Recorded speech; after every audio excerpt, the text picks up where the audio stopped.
Is it going to be Isak or Ekitike or someone else?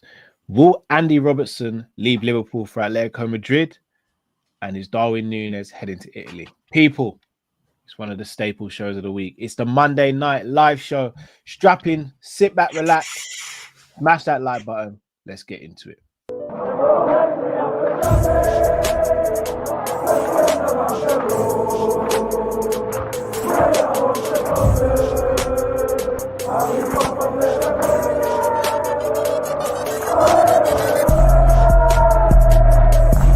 Shout out to Kopish. Shout out to Kopish, guys. Keep all the good work the up. two legends, Emil Heskey, Howard Gill. Can't get much better than that guy. Yeah. You know what to do now. Like, comment, subscribe. I'm with legends, guys. Kopish. Good evening, everyone. Hope all is well with everyone. Hope everyone's had a fantastic day. If you're in the UK, you'll be experiencing some lovely sunshine as well. Brothers, how are we doing this evening? All good, brother. Bad. Not too bad. Not too bad. I hear it. Don't know if you guys saw the chat decided to crash out on me again this morning. Not even about the curse, just any random black brother who's got a high top is apparently me nowadays. So yeah.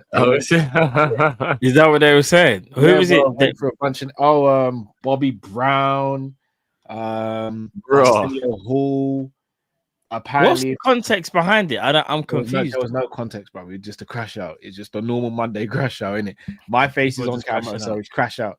It's crash out Cal. That's basically what it is on a Monday now. So yeah, Bernie Mac. Yeah, I got Bernie Mac. I got old Steve Harvey. Someone said that if Robbie had a high top, I'd be Robbie from AFTV. It was crazy this morning, bro. It was crazy. Oh, young Saeed. Apparently, I look like a young Saeed. Anthony Mackie, apparently. Mackie, look. It's crazy. Back. Gravenberch. Yeah, Eddie Murphy during the 80s. Oh no.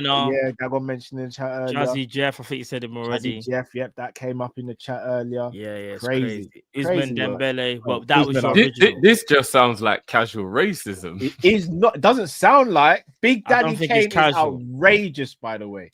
Yeah, it is. I don't think it's casual either. Yeah, this ain't even casual. Ain't casual, bro.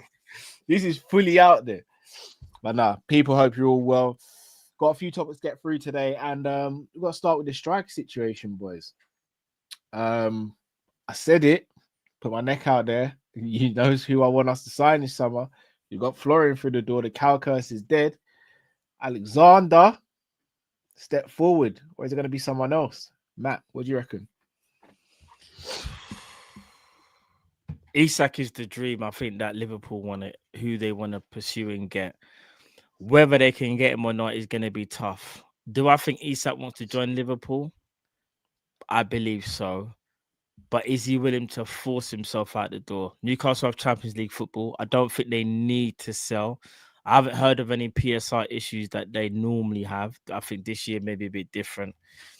But I think to price Isak away from Newcastle, I mean, there is a slight possibility because I've also heard that Newcastle want João Pedro. Remember, I told you earlier on today. And also, I just saw not too long ago that there might be some loose links regarding Jota as well. Now, if that is the case, that means Newcastle are set to replace Isak. But I'm still not sure. And I know people could sit there and say, well, look at the Wirtz. Like, that came out of nowhere. We didn't expect to get Florian Wirtz. But I think Florian Wirtz's situation was different because he actually actively wanted to leave Leverkusen and was just looking for a club to go to suit his next destination. With Isak, though, I want to believe that we can do it. I really want to. But this one, I feel like will be the hardest deal to pull off in a long time. And that's just because Newcastle don't need to sell. They're one of the richest clubs in the world. They're going to try everything to try and keep hold of Isak. Obviously, they're trying to offer him a new deal as well. Maybe Liverpool are biding their time to see what happens with that contract negotiation, but we can't wait too long because we got a season that starts in August. So yeah, I'd like to think we're going to get him. I really do, but I don't think we will get him, unfortunately. Do you want me to speak about the other target or no? Not just yet. Drift. Okay. You came out a little while ago and said you think this is going to be a massive summer for us. And so far, we've started with a bang. How much chance do you think there is that we pull off this Isak deal if we're going for him? If I was going to give you a percentage right now, I'd give you 60-40. As in 60 we get him or 60 we don't get him? 60 we don't. But if you remember, you asked me the same question when the Vert stuff was coming up, and my feeling was 60-40 at that time, which swiftly changed to 50-50, which then obviously became 100%. So I have a very similar feeling. I've been working on this for a long time. Manifestation is very exhausting. And I've been working on this for a very long time. You are here, bro. You ain't never really been an Isak guy, bro. That doesn't mean I wasn't manifesting it. And by the way, remember, we were talking about a year ago to 6 months ago when I think Isak was still proving he was that guy. By the end of the season, things can change. So probably everybody who I put above Isak about 6 months to a year ago would be different now. Only Alvarez I put above him now. Alvarez is the only one now I would put above him. Okay. So, like, if you'd asked me a year ago, I would have said Haaland's the best striker in the year. Now I'll say Isak's the best striker in the year. Bro, you said there was a lot of strikers better than Isak, bro. And a year ago, I think I was within my right. He hadn't done it for 2 years. So it was like, is this a flash in the pan? Or is this, because remember, his career hadn't stated that was the norm. His career stated that was an abnormal season for him. He's not been prolific up until the last 2 years. So, you know, perfect time, perfect involvement. I would still take Alvarez, and I'm definitely working on that one as well from the manifestation point of view. But either or, man. Either or, I don't really mind which one we get. Both of them mean we dominate. So I don't really mind which one we get. Do you think there's a chance that if Liverpool don't get Isak this summer, one, Isak might not get a better time to move to a bigger club? And two, do you see Liverpool potentially sitting down and waiting for a year to see if the striker market improves? Matt, I'll ask you first. I think this is the best year for him to move. Reason being, if he signs that new deal, unless there's a release clause, that means he's kind of signing up for the long term with Newcastle. So unless the release clause is there, I think it's going to be even worse next year.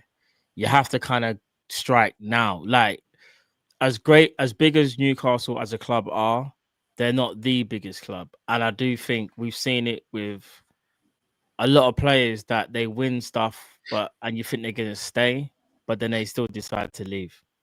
It happens in football, right? Like, you think people are satisfied where they are, but really and truly, they were just biding their time. Who's to say Isak ain't doing the same thing? First, Drift, same question to you. Do you think Liverpool could potentially see out the summer and wait a year before signing a striker if the one that they want is not available this summer? 100%. How do you feel if they did that? I'd feel fine because it would mean we bought a left winger. I don't think they do it without still buying another forward because we are going to be losing 2, maybe 3 of our forwards. If we were going to have an educated guess right now, we'd say Núñez and Chiesa, right? With a 50-50 Jota. So that's 2, possibly 3 of our forwards. 50-50 Diaz as well. Well, that's what I was going to say. So if Diaz goes, it's an absolute guarantee.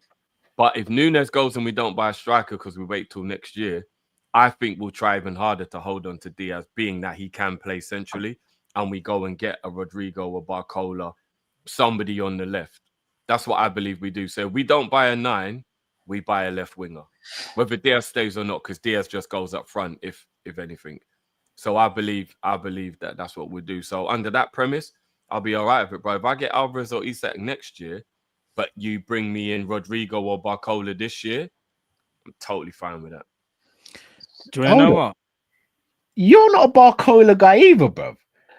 No, but Barcola and Diaz in the same team, I'm all up for that. People wanted to sell Diaz for Barcola. Do you get what I mean? I wouldn't do that. Oh, but I don't think Diaz? Oh, yeah, sign me up for that, bro. I don't think we get Barcola if Diaz stays. What, even if it's Diaz not getting a new contract, it's just he stays. So we still probably sell him next year. I don't think we do. Okay. What about Rodrigo then? What if it was Rodrigo in the left wing then?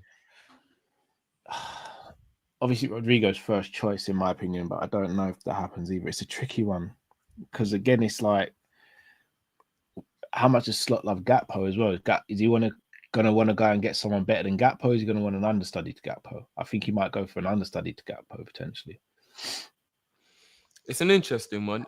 If you look at the fact that he gave Diaz and Gakpo pretty much even time this season, so I think he rates them both. We keep on saying that, though. Remember, Diaz was played a lot through the middle, though. He was played a lot through the middle. He was.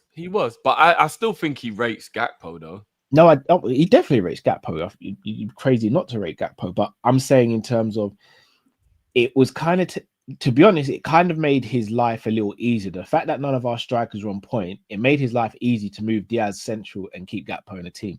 He never really had a point in the season where things were really, really tense and you're like, it's between Gakpo and Diaz, who's he going to pick? It was usually Gakpo and Diaz because Jota and Nunes weren't doing their jobs. Maybe at the beginning of the season a little bit, but once that game against Leverkusen happened, it was kind of like the writing was on the wall for Jota and Nunes, and he looked as though Diaz was the mainstay at number 9 and they were just rotating. Matt, if Liverpool don't sign a striker this summer, how confident are you of retaining his Premier League and potentially winning the Champions League? If we don't sign a striker, I won't be nowhere near as confident. I know we won the league this year without a striker, but Salah was absolutely insane. And not only that, Gakpo and Diaz really, really had good goal scoring seasons, innit? But to ask them to do that again, and it's not even asking them, it's mainly Salah, because theoretically Salah was the striker, getting the main share of goals, and then the other two was the supporting players, innit?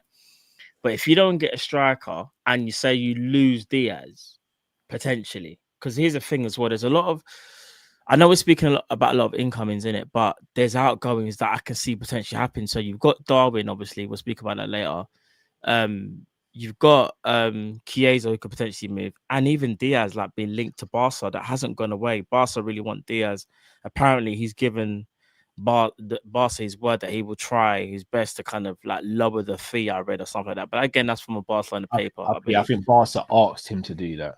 Yeah, whether that happens or not, I don't know. But I do think we need to get a striker. I don't think we can do this whole, we'll just wait till next season, because there's no guarantee. Even if Liverpool say, all right, we're going to wait till next season to buy the striker, conditions can change. What happens if Isak gets an offer from, I'll just give an example. What happens if Isak gets an offer from Barca because they've decided Lewandowski after next season doesn't want, like, they're going to move him on. So now that's the replacement for Lewandowski. With what money, Matt? Bruv, it's Barcelona. You know how they will do something. Well, they're going to sell the right to the corner flag, bro. No, but Barcelona will bully Newcastle. They will bully Newcastle. Well, if Isak says he wants out and wants to play for Barca, I think they would rather do that than sell him to a rival in the Premier League. I'm not saying I'm just giving you an example. I'm just giving you a theory that could potentially happen. So Liverpool kind of have to. It's an awkward game of cat and mouse. Do you wait around for Isak and Alvarez hoping that something's going to change next year? But then also you're leaving yourself kind of short. And not only that, the other strikers that you may have wanted to get are now taken, because you've already seen Delap's gone to Chelsea. I don't know whether Ekitike will still be on the market after this summer, but maybe he is. I don't know. Gyökeres could be taken by Arsenal. We don't want Sesko. Also, you've got Osimhen as well. Maybe he finds a club this summer. You kind of have to play the long game as best as you can, but at the same time, you kind of can't leave yourself short, because as much as we've got an amazing squad, I don't know whether we can do the no striker thing again. Yeah, we're and Diaz was serious in the striking role, but imagine if we lose him. You're right in what you're saying, Matt. But what I will say is Liam Delap, Ekitike. I'd even go Gyökeres as far as well. A year ago, they weren't really seen as go and get them now.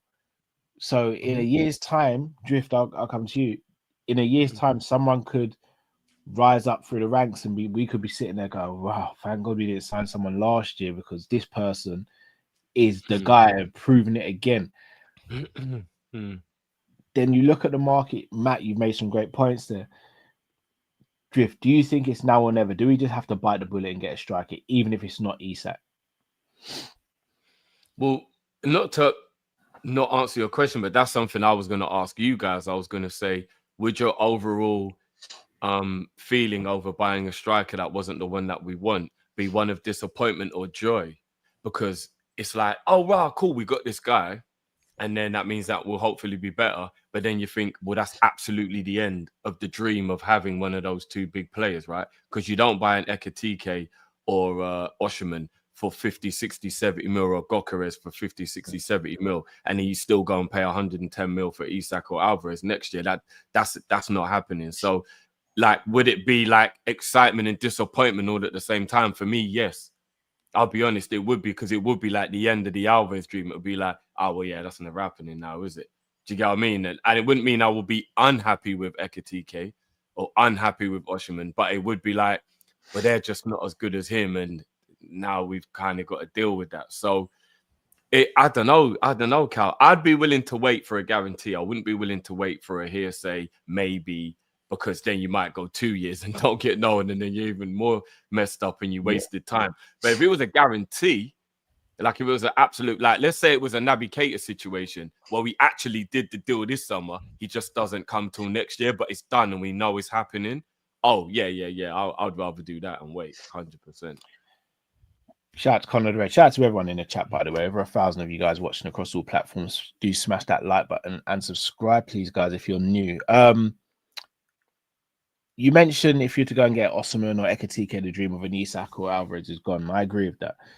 However, and this is where we really get to see what we're like as fans, because we have got an arrogance about us because we've been winning for so many years and because we've had so many fantastic number nines. What if we went for someone like a Wisa, a Mateta, Matt's favorite, a Jonathan David, just as someone who comes in? Can't even hide it, bro. David, I thought you were gonna say Duran or something. There you go. Even the Duran on loan, a lot of people are speaking about as almost, I don't like to use the term stopgap, but almost as a player in just to give a chance to for a year. Would you be up for doing that, guys? I'm only doing that if it's guaranteed, though. There's no guarantees in football. This is the problem. This is what I'm saying. Like, all right, let me give you. Remember the DM situation from going back to Shermany? I do. How many years did it take for us to sort that out? It was like the emergence of Gravenberch, innit? I was gonna say I still don't think we have sorted. But we've made do. Like, do you know what I'm saying? We've made do. But big up to Grav, because I think Grav is one of the coldest midfielders in Europe, by the way. Yeah. But this is what I'm saying. We waited and we waited and we waited, and we still couldn't find that person. Here's the thing: the market evolves, and strikers are premium, innit? And a different transfer management team, though. I understand that, but the market evolves all the time, and strikers are premium. You kind of have to be there. If not, you get left behind when it comes to strikers. Strikers don't come around that are good, or like they're strikers, but good enough for Liverpool. Like, here's the thing: I do think Gyökeres, Ekitike, Wisa, all these strikers are all good, yeah. Some of them would do really well. Some of them wouldn't, due to pressure, nothing to do with quality. But you see, Isak and Alvarez, I think those are the only two that are probably showings to be guaranteed. Like, nah, they're bona fide. Like, I don't even think we even need to worry. The problem is, though, I will say it again: Atletico do not need to sell.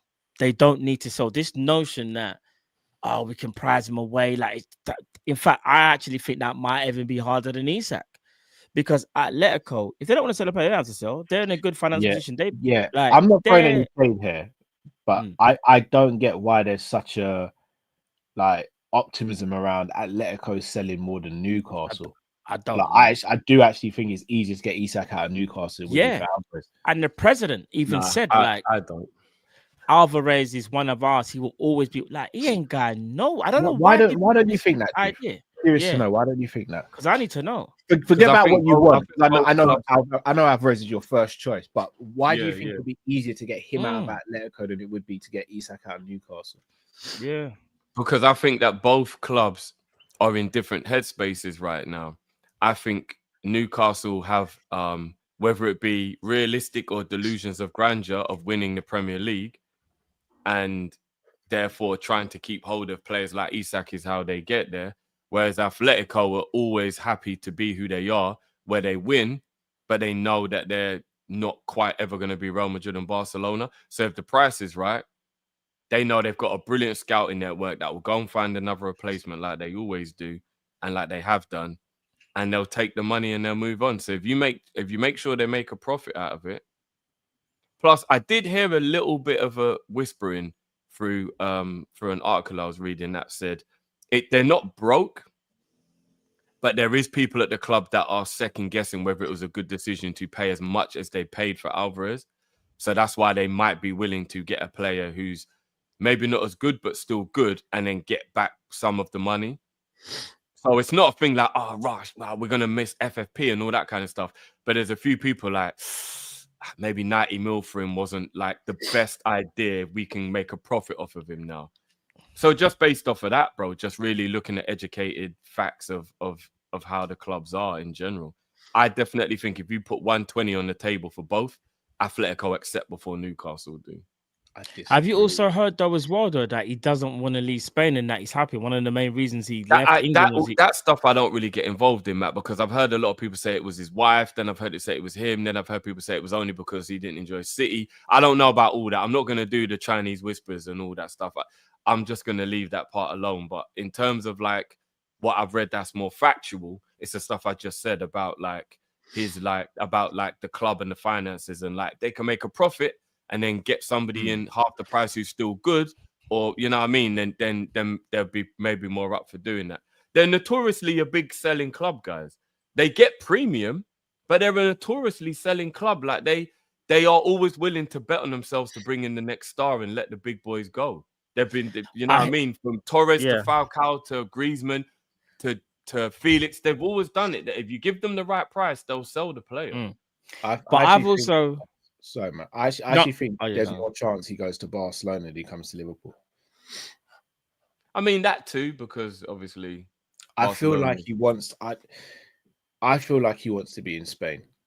That's the feeling I get. Yeah, but is that just based on the rumors, or is that based on something that you actually based on the rumors? Based on the fact that there's been a lot of people say that he didn't really enjoy life in England. He didn't really like living in Manchester. Like. And I've heard it was his wife that wanted to go back. Again, from a cultural standpoint as well, like I can understand it as well. Like I think it's us as fans, we always glaze over the fact of weather, culture, and just lifestyle and things like that. I don't think these players do, because they've got so many options because of the riches they have. Like he might just genuinely prefer it in a hotter country. A country that might be closer to his heritage or closer to his culture or his cultural preferences. I might just want to stay there. And Atletico is a team that's always going to be competing, always in the Champions League. And I think he could end up at Barcelona potentially. Well, I'm not even going to say what you're saying is wrong, bro. But because we're all just speculating. But I think a real professional, which he is, I think a player of his quality goes more where his career will be good, more so than what the weather's going to be like. And again, I could be wrong, but I don't think he's going to say no to Liverpool just because of weather or like because he had a bad experience at City. Because again, when he was at City, he wasn't really being valued. I think a lot of people. I actually remember being looked at sideways when I was rating Alvarez when he was at City, and people were like, nah, Drift, man, he's overrated. And I was like, Man City just ain't using him right. Trust me, this guy's a baller. And now, after a year at Atletico, people are starting to realize why I said it when he was at City. City just didn't utilize him properly, in my opinion. And he was back up in his best position because they had Haaland. So maybe it was a frustration. Maybe his wife didn't like England because he was frustrated and he was miserable a lot. So she felt miserable because the family environment wasn't as happy. I don't know. Do you know what I mean? Like, it's just there's loads of variables that we'll never know. Because then you can even start getting into like little silly variables where you go like, well, what about the fact that him and McAllister are friends? Maybe their wives are friends. Maybe she'll be all right playing for Liverpool because McAllister's wife's, you know what I mean? And we can start doing loads of speculation and all that kind of stuff. But again, none of us know. This is all just conversation, isn't it? So the reason why I know what you're saying about the, you know, people would say about the wife stuff or whatever, but the stuff that I read was more about him. And if you think about him not being utilized, you know, at City, or shall I say, not being the main man? Because here's the thing: Julian Alvarez is very well adept at playing a second striker just behind Haaland. It's kind of like what Marmoush does, and they're allowed to do whatever they want. They're allowed to float and do whatever, right? It's not like he wasn't being played. Like, I'm looking at this now, yeah. Yeah, he got a good amount of minutes. Like, I'm looking just the appearances, yeah. 49 appearances in his first season, and then 54. Like, I'm not gonna go look into minutes. I'm not gonna go look into where he plays, because I know some of it is on the left, on the right, through the center. But that's the context, Matt. You're actually missing the context. No, but he was still very much involved in City's triumph, but not where he just wasn't. But he just wasn't the main man. So even though he wasn't the main man, he still got a lot of game time. And there was even rumors before, even after his first season, some people were saying like, "Oh, there's rumors coming out that he's not happy in Manchester." I remember, I think he wanted to potentially leave after the first season, but I think Pep convinced him to stay for the second season, if I'm not mistaken. So again, like, what I'm saying is this: I think it would take something really, really.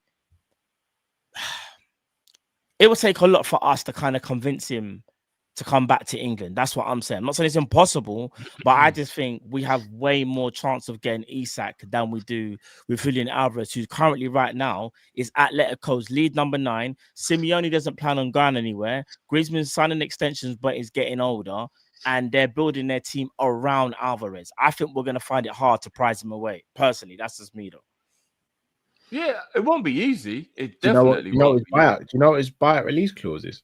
Yes, more than what people were speculating before. It's way more than what people were speculating. 500 million euros. Mm-hmm. But I don't think it needs to be a buyout clause to buy him. I think you can make an agreement with. And again, I don't think either of these players are going to be easy to get. It's just, it is achievable. If you're willing to pay, it's achievable. It's just, are we willing to pay? That's all it is. Are we willing? I'll be honest with you guys.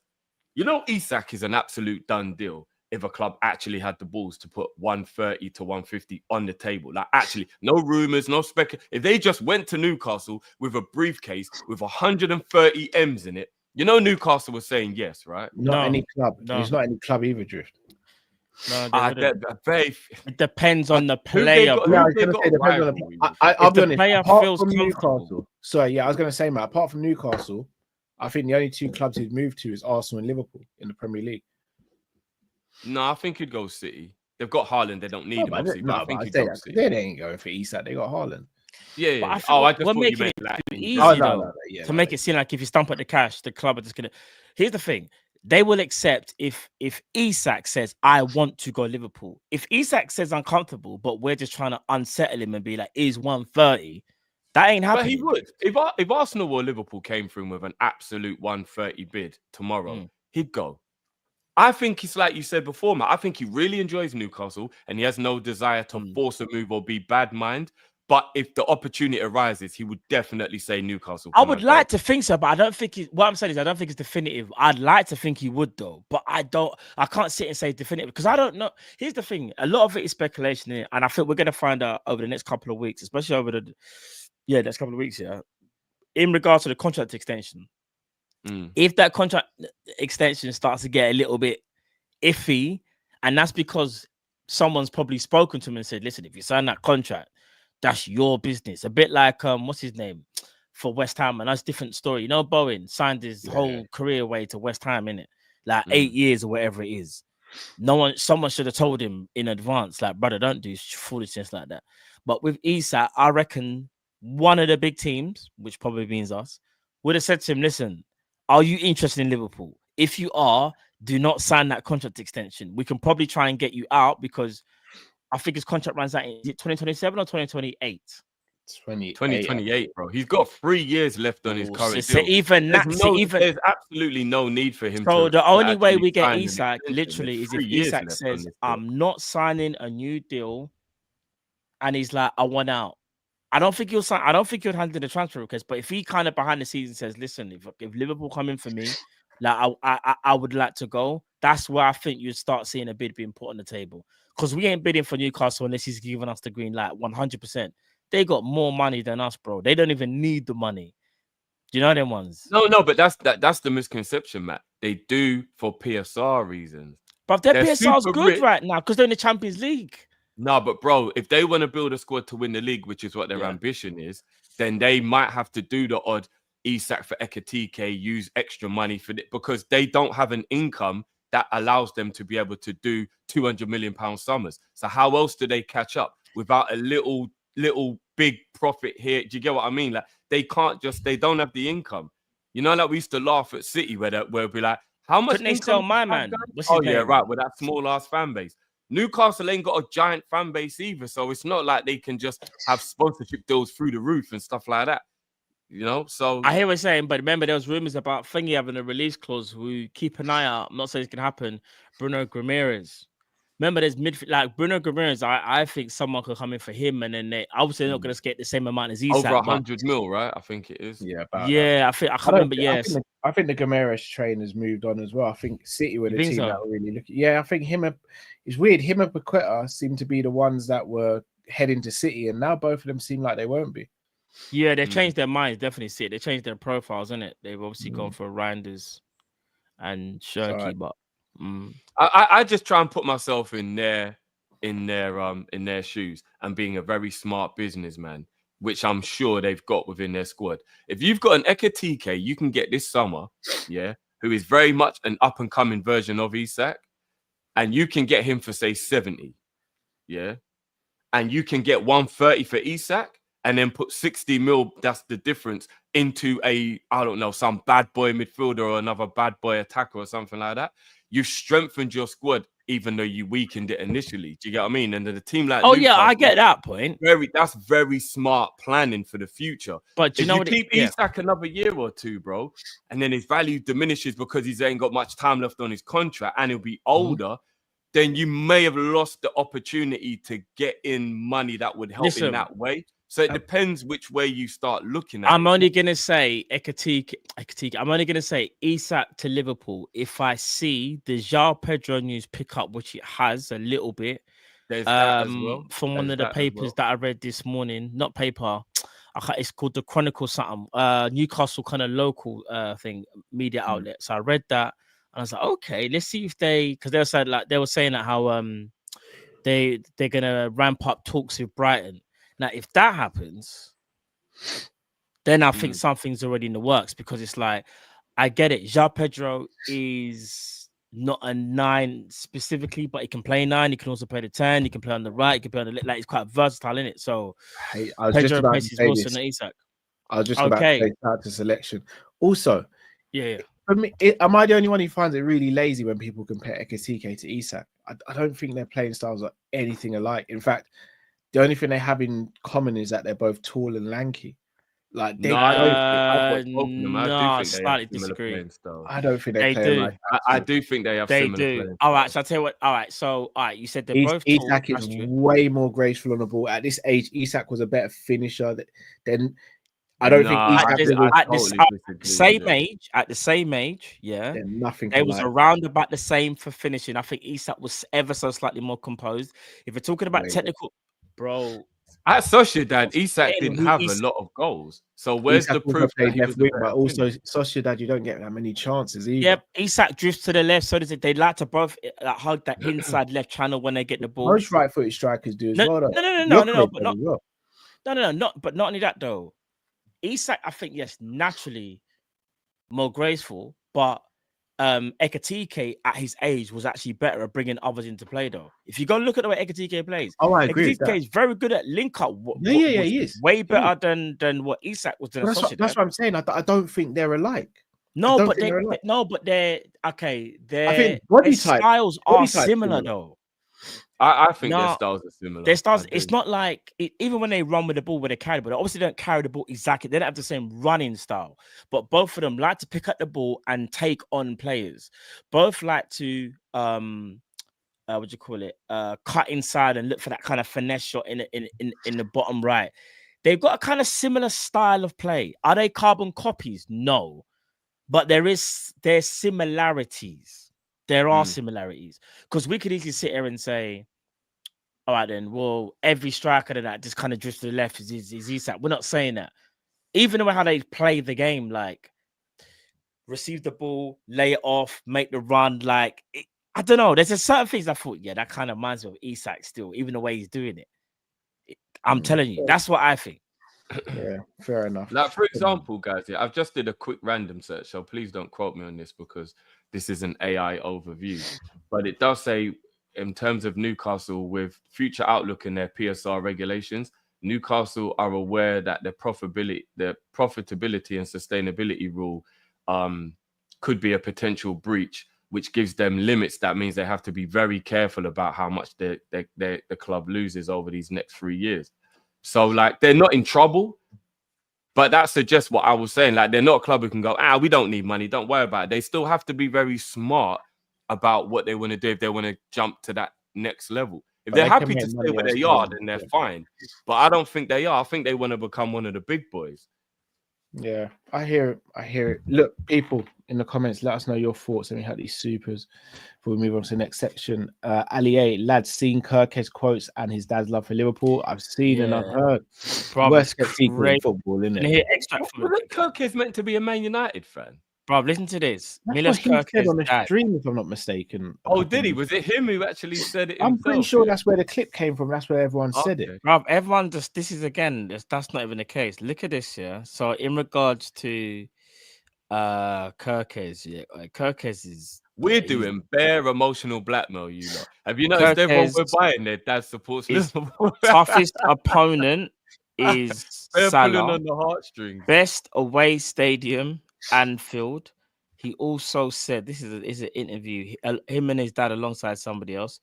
He also, where is it? Kirkes, this is what his dad said to him, to Kirkes: you believe in Liverpool and you're going to Liverpool. And Kirkes just says yes. That man that said, we're breaking the news before anybody. Fair enough. Ahmed says, big up champs. Isak pending, but we should keep Diaz. That'd be the dream scenario. Long distance Liverpool says, did anybody mention you look like Sinbad, Cal? Who's Sinbad? The comedian. No idea. I mean, Sinbad is light skin. So I was gonna say, ain't he like mixed race or something? Another black guy then. Yibba says Gallagher earns 170k a week. Isak. Alvarez 132. Alvarez probably get a new deal though. To be fair, big up to Uncle Rod's. Go and subscribe to Uncle Rod's channel. Shout out to Jamie Phillips in the chat doing a madness as well. Big up yourself, Jamie. Go and subscribe to Jamie's channel as well. Drifty is right. A deal can be done for Alvarez. I think Uncle Rod's is an Alvarez guy as well. Big up Uncle Rod's. Mike says, long time, my bro. Always said Isak ends up at Liverpool. Let's hope so.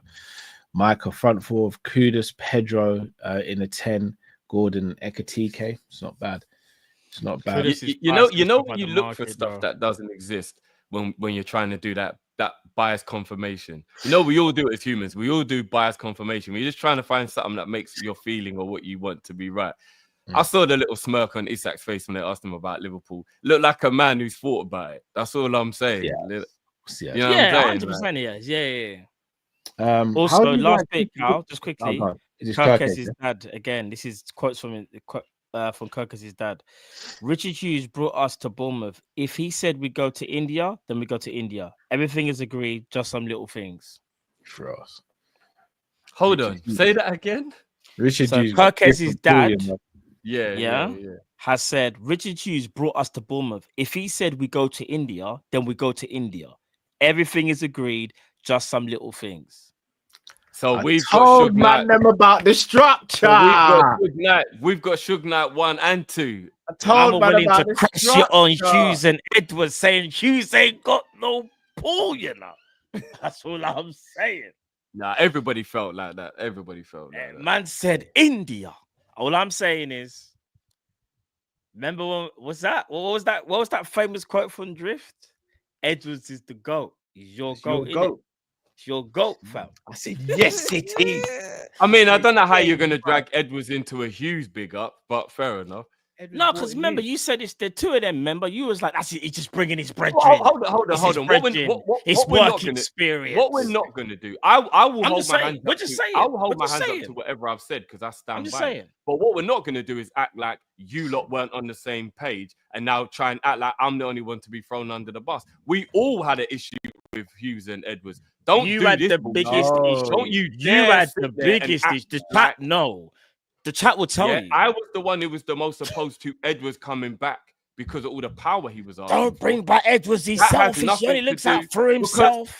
Because if I remember rightly so, I was actually the first one to start to realize that I actually think it was more Slot's idea to not buy any players than it was Hughes and Edwards. And you lot told me that was rubbish. You lot said, no, this is all on Hughes and Edwards. So don't start rewriting history. Don't you dare do that. I will never stand. We're not rewriting. The chat's there to remind you, bro. The chat will remind you. I'm not saying nothing. The chat will remind you. Look at the chat. This was your quote, bro. That was your quote. Yeah, and I've never said I didn't say that. But you still think that now for throwing verts? During the season, you all crashed out. And Kirkes and Frimpong crashed out on Edwards. What are we talking about? There is video evidence, AI or not, been confirmed of me saying FSG in. I'm FSG in. There is no evidence of you guys saying that. Yeah. No, man. So you spend the whole year saying it was bullshit, and now you're gonna stand on it. Shameless. Absolutely shameless. I said it was. It's AI. all right though. If you lot need me to take the weight of the stress, it's fine. I never said it was BS. I said it was AI. It is what it is. It is what it is. And I already told you lot already. Hughes and Edwards, from the moment they started getting contracts done and now to now, I hold my hands up and I say, Edwards, I'm sorry. You knew what you were doing, and we just had to be patient. I'm a big enough man to admit that. But everybody in the chat and everyone here, don't act like. In fact, you lot are having worse crash outs than me. Remember my nickname, Top Red Cow. Because I remember at the beginning of last season, everybody was blaming Hughes and Edwards for the reason why we can't win the league. I didn't do that. You said we'd win it. Well, you said we'd win it in spite of them, not because of them. I just said we'd win it. I didn't even mention them. Drifty. Bruv, the evidence is there. When you asked me why I thought we could win it, I didn't mention anything about Hughes and Edwards. When did I do that? Drifty. When did I do that? I swear. It's all right. You got to do your Mighty Jannetty, Shawn Michaels tag team. It's fine. Moving the goalpost. It's fine. You're moving it's fine. Don't worry about it. Man, them trying to rewrite history, you know. Drift. Right, we'll move on to the next topic, guys. Andrew Robertson. News broke over the weekend that Atletico Madrid are in for Andrew Robertson in a deal that I don't think anyone would have expected. Then further news came out that Trent Alexander-Alexander's brother, he's Robbo's agent, and just like he tried to with Henderson, he's trying to get Robbo to leave the club on a free, but this season as opposed to when he's How do you guys feel about this? And how would you feel if Robbo is actively trying to seek a move away from Liverpool, given that this is the first time where he's going to have serious competition in the same way Henderson kind of did the same thing?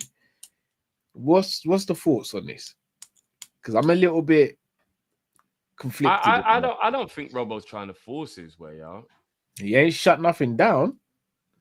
Not from what I've seen. So I mean, but the rumor's only been around for 48 hours. So I don't know if we can say he's had time to even shut it down or whatever. But I don't know. I don't know. I mean, it doesn't seem like Trent's brother really is a good agent. I mean, he seems like a fantastic agent because an agent is not there for the club. An agent's there for the player. And he seems like he's getting fantastic deals for the players. I mean in the way of like he just seems to always upset people. Like I don't think an agent should be just constantly upsetting people all the time. He's just upsetting Liverpool and our fans.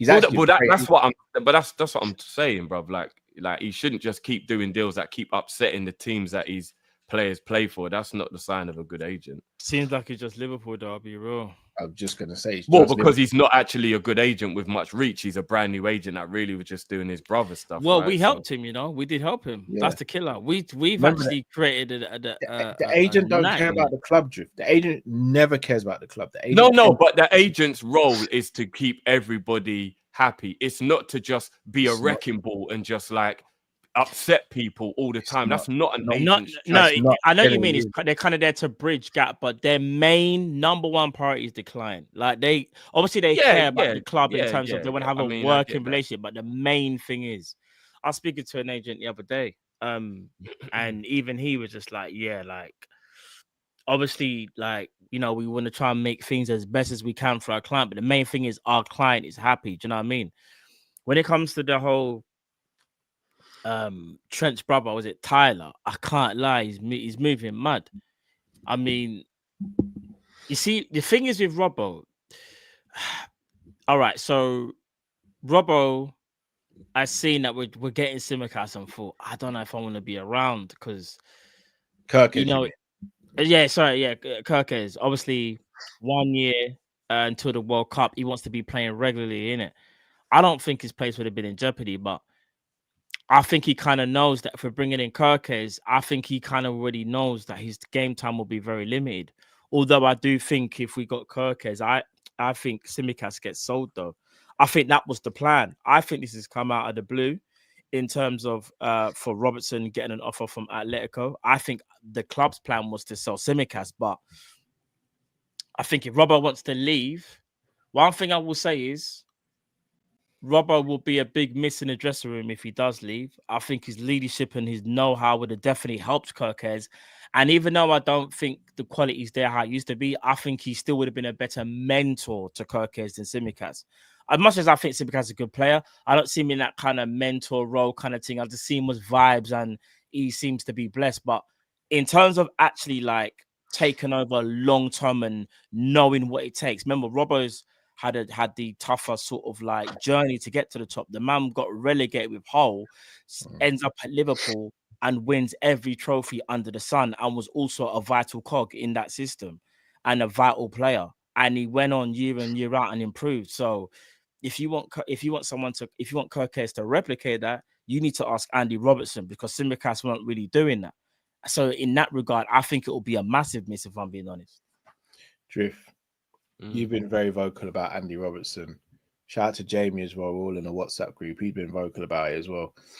Do you think Andy Robertson's seen the criticism he's received online? Some of it warranted, some of it way over the top.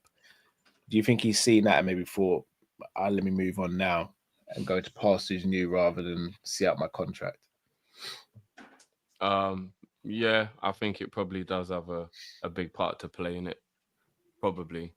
He has been getting a lot of blame this season and stuff, so wouldn't surprise me. I mean, if you're watching Kirkes come in and you're 31, 32, I think Robbo is now.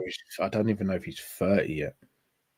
No, he's definitely 30 because I'm sure we checked it. I'm just trying to think whether he's turned 31 or not yet. Oh yeah, he's 31. Sorry, he's 31. Simicast is not 30 yet. Sorry.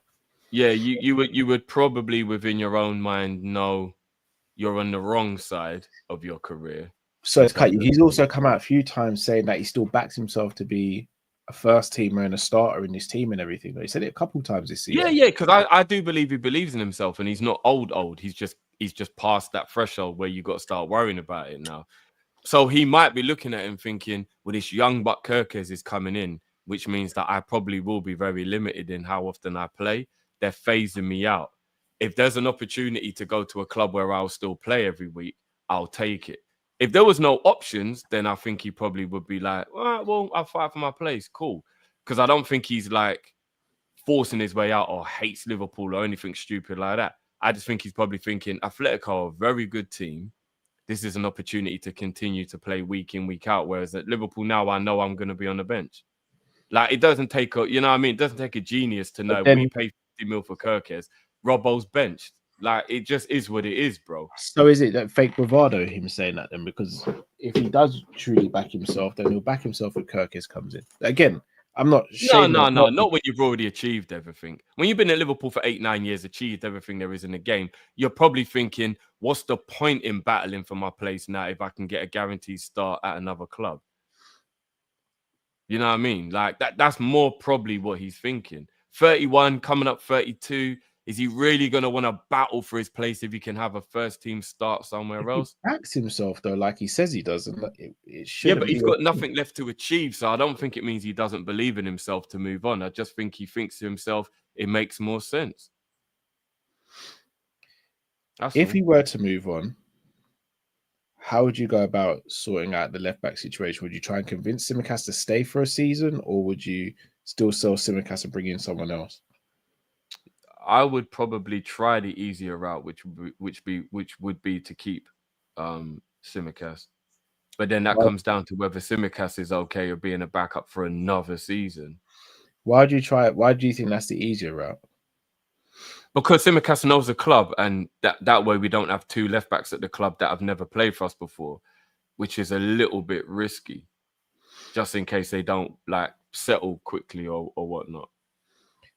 I'd say the risk is the exact same though, because even though Tsimikas has been at the club, he's never had a run of games to suggest that he could be that guy either. So you're effectively I definitely think he's proved he's good enough. It's his fitness that seems to be more of a worry than over the last year or so. He hasn't proven that if he was that good, he would have dislodged Robbo, especially this season. No, but I do think a lot of that comes down to favoritism as well. If you look at last season, we can't say that everybody was happy that he was playing when Robbo broke his shoulder or dislocated his shoulder because he was playing well, and then that unfortunate injury happened against Arsenal, I think it was, and then that's why Joey had to go left back. So like there are definitely times where when he's had a few games in a row and he started playing well, everybody's like, okay, yes, so Tsimikas is all right, and then he'll always get injured, and then it'll be like, oh, for fuck's sake. No, I hear that, but Tsimikas this season, I'm talking about specifically this season. If there was I don't think Tsimikas had a terrible season. He didn't. Him and Robbo were both poor this season. Tsimikas barely played though. But when he did play, he flattered to the season. That's my point, Drift. If there was any season where you're going to take Robbo's chain, it would have been this one. This was. But I mean, what is it that people want from a left back to say that Tsimikas has not like he just went about his job. But like, yeah, he wasn't spectacular, but he went about his job. He was all right. Good deliveries from set pieces, and he did all right. Like he wasn't all over the place. He wasn't giving away goals and making mistakes. Like what actually constitutes as him being bad? Like what would you say made him bad when he played? The fact that he was making mistakes, the fact that he wasn't impacting the game influentially. But was he? Was he making mistakes? So if that's the case, why do we all want a new left back then? If Robbo and because most people don't rate Tsimikas and Robbo's over the hill. No, but forget about Robbo being over the hill. If Robbo had a good season, we wouldn't be sitting there saying we need a left back, a starting left back. We'd be saying we need someone to come and compete with Robbo. We're not saying that. We're saying we need someone to come and take Robbo out of this team. Yeah, but I disagree with that, and I've always disagreed with that. So you still think Robbo should be a starter in this team? No, Tsimikas. I've always disagreed. Tsimikas isn't good enough to play for Liverpool. I think he is good enough to play for Liverpool. I like Tsimikas. Is he good enough to be a starter for Liverpool if we're trying to win the league and the Champions League? If you got rid of his fitness issues, yeah, I probably think he is. I like Tsimikas. His fitness issues weren't that much of an issue this season. No, but every time he gets a run in the team, he gets injured. So he's never been able to prove he can play up to the level that I think his ability would show.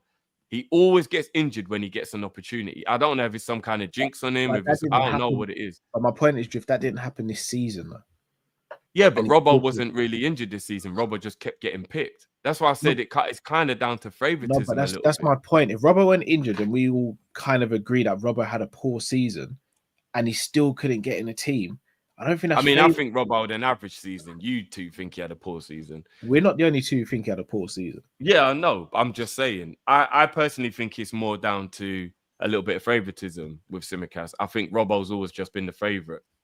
And I think that's probably played a big reason as to why Tsimikas has never fully been given a run in the team. But whenever Tsimikas has had a little bit of momentum, played a few games in a row, he started to perform well.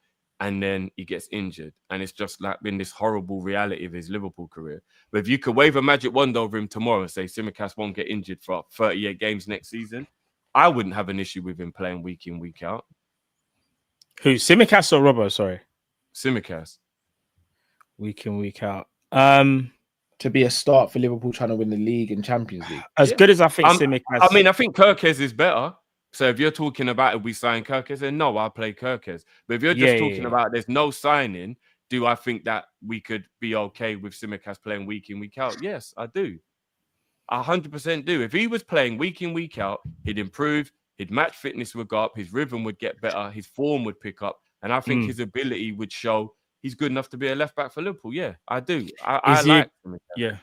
Yeah, no, Tsimikas is a good left back, but I just think if we want to improve, you have to go get Kirk. I mean, Kirkes. No. You've walked back into the discussion about whether Tsimikas should stay as the backup or whether we should replace both of them if Robbo goes as well. So I'm saying I would be all right with Tsimikas staying. I just think it's easier to get rid of him because I don't think he wants to be backup anymore either. Like, he must be at his wit's end. Imagine what he feels like. Always being on the bench, he never wants getting first any team game football. time. I think he wants first team football. You know what I'm saying? Personally, So, I think Tsimikas is a good left back. I think he'll prove his worth, mate. It depends obviously what team he goes to. Obviously, it can depend where you go, depending on a lot of variations. But yeah, man, I think Tsimikas good left back, but he wants first team football. So World Cup here as well, innit? So let me ask you both this question from Jamrock. Hato and Kirk is an upgrade over Robbo and Tsimikas as a duo. Yes or no? Yes, I think yes. Yeah. That leads me on to my next question. Do we try and buy another left back, and how difficult is it going to be to try and convince another left back to sign with Kirkes signing? That's the issue that you have. Not difficult if it's Hato. If it's somebody else, then maybe difficult. Why do you say not difficult if it's Hato, Drew? Because I saw Hato's face when he was at Anfield. The Dutch connection at Liverpool. He's 19. I think he would more think, I'm young. I can bide my time. I'll get my way into this team. And I think he would just be pure excitement. I can't believe I'm going to go to Liverpool. So I think he wouldn't think about what the role with him would play. I know what you're going to say. Oh, what am I going to say? You're going to say they're around the same age. So no, I wasn't. I was actually going to say who's around the same age? Hato and Kirkes. Hato's a bit younger. Kirkes is about 2 or 3 years older, isn't he? Kirkes is what, 21? I think it's the opposite. I think Kirkes. I think Kirkes will be the more excited one than Hato. Not say that Hato wouldn't be excited. I think we are using age as a barometer for experience. There's an argument to say that Hato is more experienced than Kirkes, even though he's younger. He's played Champions League football more than Kirkes. He's played international football more than Kirkes, and he's captained his he's captained his club team for a couple of years now, if I'm not mistaken, and has also played Europa League. Kirkes hasn't done any of those things, if I'm not mistaken. Hato's actually more experienced. No, Matt. I'm not saying not to get Kirkes and get Hato instead or anything. I'm just saying who would be your preference? Because I've been saying Kirkes for time. Yeah, no, Hato would be my preference. I'm not in an ideal world. It's both of them, innit? For me, Kirkes is more of the mold of the old school Andy Robertson, like flying up and down the flank, innit? Like full of energy. He's got very good technique as well. Can defend and he can attack. Hato for me is more of a defensive left back. And obviously, because he can play centre back, I think he picks his moments when he gets forward. Rob, did you see? I know this is only one game. Did you see when Hato played for? I think it's for the Netherlands, and like someone passed him the ball, bro. Man malfunctioned. Yeah, and like it was horrible. And I was like, brother, what's happened? But again, this is one game. But yeah, what Kirkes does have over Hato, that Premier League experience, that know-how. He knows who the opponents are that he's going to be up against week in, week out. He's played against them now for the last 2 years. So he has an idea and understanding of what to expect of like the physicality of the game, the speeds of the game. Hato would have, for me, more adaptation to the league. Because again, he plays obviously in the Dutch league. But Hato's still a good, very, very good defender. With Hato, sometimes I just can't work out whether he's a left back or a centre back. That's the thing with Hato, but that's not a bad thing. He's both. Yeah. So, but that's the reason why it would be a good signing, Matt, because he would be able to cover a shortage we have. No, it'd be a good signing. So for me, he would be like the left sided Joe Gomez play centre back or left back, I'll go Joey can play right back or centre back. Do you get what I'm saying? I've got no issues with it, by the way. Well, sorry, bro. The other options we have is Iniaso or Nkape, right? Like those are the. If we want a centre back who can also play left back. I read today Nkape might be going Atletico, bro. Oh, is it? Okay. No, but I'm just saying, like, those are the players in the world that can do both, right? Play left back and centre back. I prefer Nkape over Inacio. Schlotterbeck and Bastoni as well. There's a few of them out there. But they're more centre backs that play left back. Luke Cable's another, but there's quite a few of them out there, Drew. But haven't they all signed like new contracts or like Schlotterbeck's injured? Like, I mean, like, you know, like out of the ones who were available to do this summer kind of thing. I think the question I'm saying is, Kirkes is what, 21, 22? Yeah. And coming in for big money. How do you go and convince another left back to come to Liverpool because we need your help? I know City did it with when they bought Danilo, Benjamin Mendy, and Walker. I just don't know if the same. All right, look at. Well, there's an obvious one, which is money. Or sorry to cut you, Matt, before you ask your question. Do we try and get someone more experienced? Someone maybe who is like in their late 20s, maybe, just to try and supplement Kirkes being a bit of a younger left back with not as much experience. Do you want to know how much Hato gets a week? Yeah, it's low. Probably like 18, 19K a week. No, 15. less than. Yeah, I was gonna say less. He's coming to Liverpool for 50 grand a week. If he's on 15, he's coming to Liverpool for 50. Or before I get a drink, what about Owen Beck? I don't know what Owen Beck's doing. Like, what's he like? Owen Beck's had a very similar season to what Conor Bradley had at Bolton. I knew he was gonna say that, but they're not the same. I think we can all sit in now and say Conor Bradley was all right. So this kind of leads into what I was gonna say. You see how I was saying, even I'm saying it'll be hard maybe to convince Hato if you got Kirkes there. Well, we just convinced Frimpong and Bradley's there. Do you get what I'm saying? So like, I feel like it comes down to you might have to lie to convince the player and be like, yeah, you're gonna play bare games, but really and truly, we kind of know like that might not be the case. Well, let's be honest, bro. If you were happens in Football Manager, bro. You know when you lie to the players, them and say, you know when you say like indispensable first team, bro, you have to lie, bro. If you were 19, I don't know what we told, and I told you that I was gonna triple or quadruple your wages. And you may have to bide your time before you get in, but you're going to be a club that's going to be winning major trophies on a regular basis. Yeah. Are you really going to turn that down over a fear of not playing week in, week out? I don't think you would. What you basically say is, listen, I know we signed Kirkes, but listen, we're gonna like double your wages or you know what I mean? Like we're gonna ramp up the wages. You think you can oust Kirkes at that left back spot? All right, we'll give you the opportunity and we'll take it from there. And don't get me wrong, I think the first 2 seasons you could probably keep the player happy, but I think after that is when it gets tricky, personally, because you know. I mean, am I wrong? Didn't Man City buy Danilo and Walker in the same summer for big money, both of them? I want to say, was Danilo already there before they got Walker? Bro, nope, because remember it was Sagna and Clichy in them, man, and then Pep realized he needed to. He bought 4 fullbacks. I can't even remember that. Just right, it's 3: Benjamin Mendy, Walker, and Danilo in one summer. See, so they lied to Danilo. If Man City can get Danilo, I think Danilo was the last one they bought out of the 3 as well. Yeah, they lied. If they could get Danilo to come to leave Juve to not be a starter, a little 19-year-old Hatter with a bright future, we can 100%, and they lied because they definitely knew Carl Walker was the starting right. Yeah, 100%. Yeah, them man lied. They lied. But what I'm saying is, 100%. We've just signed Frimpong, and not everybody knows who's going to be the guaranteed starter at right back. I think that's going to be an interesting battle. I know some people have picked and said, like, oh, but he's going to play right wing. Not really. Maybe to see out a game, or maybe Salah's at AFCON, but I even don't want to see that. But what I'm saying is, he's from what I'm seeing and hearing, he's been brought in as a right back, and he obviously fancies his chances against Conor Bradley. Bradley's got a fight on his hands, you know, because you see Frimpong, you can see like already like he's gonna adverse himself in the culture. He knows Virgil already. He was already famous when he done when when he was at the Netherlands camp and he said to Gravenberch about, "You're right, lad."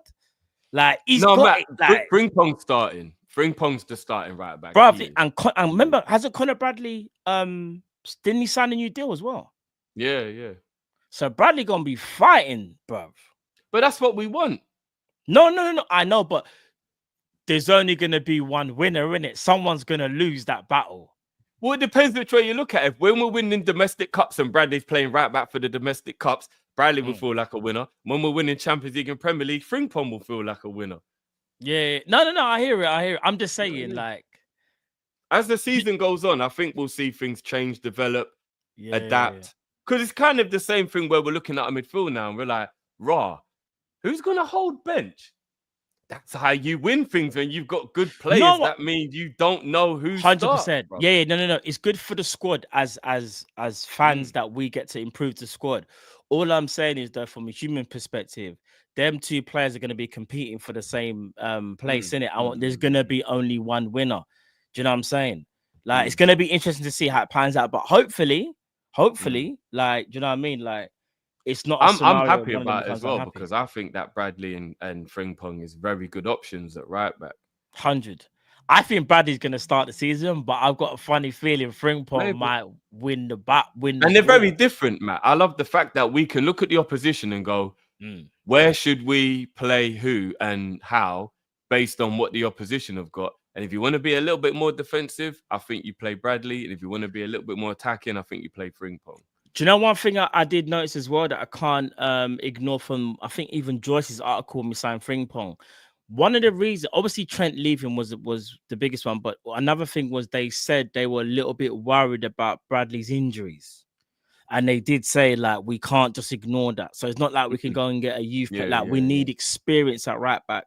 Do you know what I mean? Because Conor Bradley is one of them players where, bro, he could be absolutely fine for 10 games. All of a sudden, just pick up some random hamstring injury and you don't see Bradley. And it's like, bro, what's going on? No, he's never, ever got a chance to fulfill 10 games in a row because I think his injuries come from lack of... the lack of repetition because he's not playing all the time. And lack of regular playing time, And that could be right, though. And he's probably trying extra hard when he plays and then he's putting his body under a little bit more strain than it would if he was like, you know, not playing. If he was playing every week, where he'd be a bit more relaxed. So he'll grow out of that. I think he'll be all right with that. Yeah, because remember, Grav was picking up little niggles and that in his first season with us because he wasn't used to playing after a year on the bench at Bayern. Look at the season just gone. He was completely fine because his body got used to playing. But he was getting bare niggles in the first season with us because he come up a year and not playing. In his first season, he picked up some knocks. So last season or season just gone, he just got tired. Luckily, he didn't get injured, and I think he's one of our most used players alongside Virgil and Salah, if I'm not mistaken. I think he was. Yeah. So yeah, man, no, it's true. Listen, I'm just. It's going to be very interesting. We've enhanced the squad even further. Like, we should be happy that we've got 2 quality players. So, man, do you know what I mean? So that's the main thing. So if I put you guys on the spot now, name one left back you'd like us to sign apart from Kirkers. If Robbo and Tsimikas go, who's it? They both Hato, because he's complete opposite of Kirkers, in my opinion. Yeah, I say Hato as well. Very more defense minded kind of thing. First. All right, let me help some of these supers. Shout out to Mike, says game over if Poole get Isak, you guys will win the treble. Quad. West Coast LFC LA says Drift. I just need to know we're winning the league next year. West Coast, I would prefer to tell you at the end of the transfer window because I'm obviously going to have to see what everyone else does. But as things stand right now, we're going back to back, brother. Liam says Simi and Robbo were forever getting subbed for each other. Slot didn't really rate either of them. Big up, fellas. That's true too as well. Promo, Hato can rotate 2 positions in Cup and Champions League. Hato is also a different type of left back to Kirkes, so it gives us tactical flexibility. Also be with Dutch boys. I'll be real with you guys. If Frimpong's playing down one side, I'm actually good with Hato being the left back, you know. Because Frimpong, there is no way he's just going to be up and down like some machine. Like, he is a human being at the end of the day, but he much prefers running forward than he does running backwards. Not to say he doesn't have the desire to do it, but the notion of him just being tasked with that job constantly is crazy. But what if, Cal, Slots pulled him to one side and said, look, We know what you can do offensively. I'm a teacher how to defend. And what if he evolves? What if Frimpong becomes what we didn't even realize he was capable of, which is just a defensive-minded right back? No, I'm not saying it's nothing to do with his defensive nous or anything, but if he's high up the pitch and making overlapping runs, it's just a lot to ask him to get back and be a defender at the same time as doing the overlapping run. Yeah. But Robbo did that for 8 years.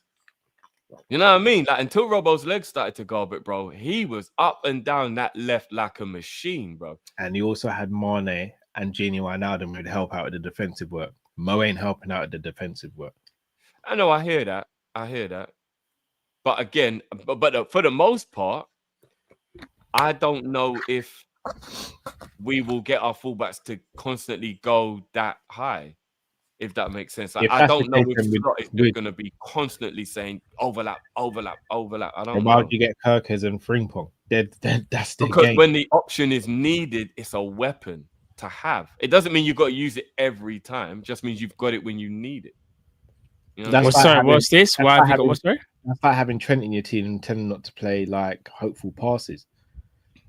No, but I think Slot did tell him to calm down because he used to do way more spamming under Klopp. I think Slot did say, stop giving the ball away, big man. Not that he told him not to do it at all, but he definitely seemed to calm it down compared to when he was under Klopp. If we brought in Kirkers and Frimpong, yeah, I agree with that actually. Yeah. I'm convinced they've been brought in to be the overlappers and the players that are bombing forward. I think they will do it, but I think we'll time it. I think it will be a strategy to time it. It won't just. We're looking to pen teams in at the halfway line. Facts. That's what we're looking to do. Matt's hairline says, "Big up, boys. Kopish summer equals go."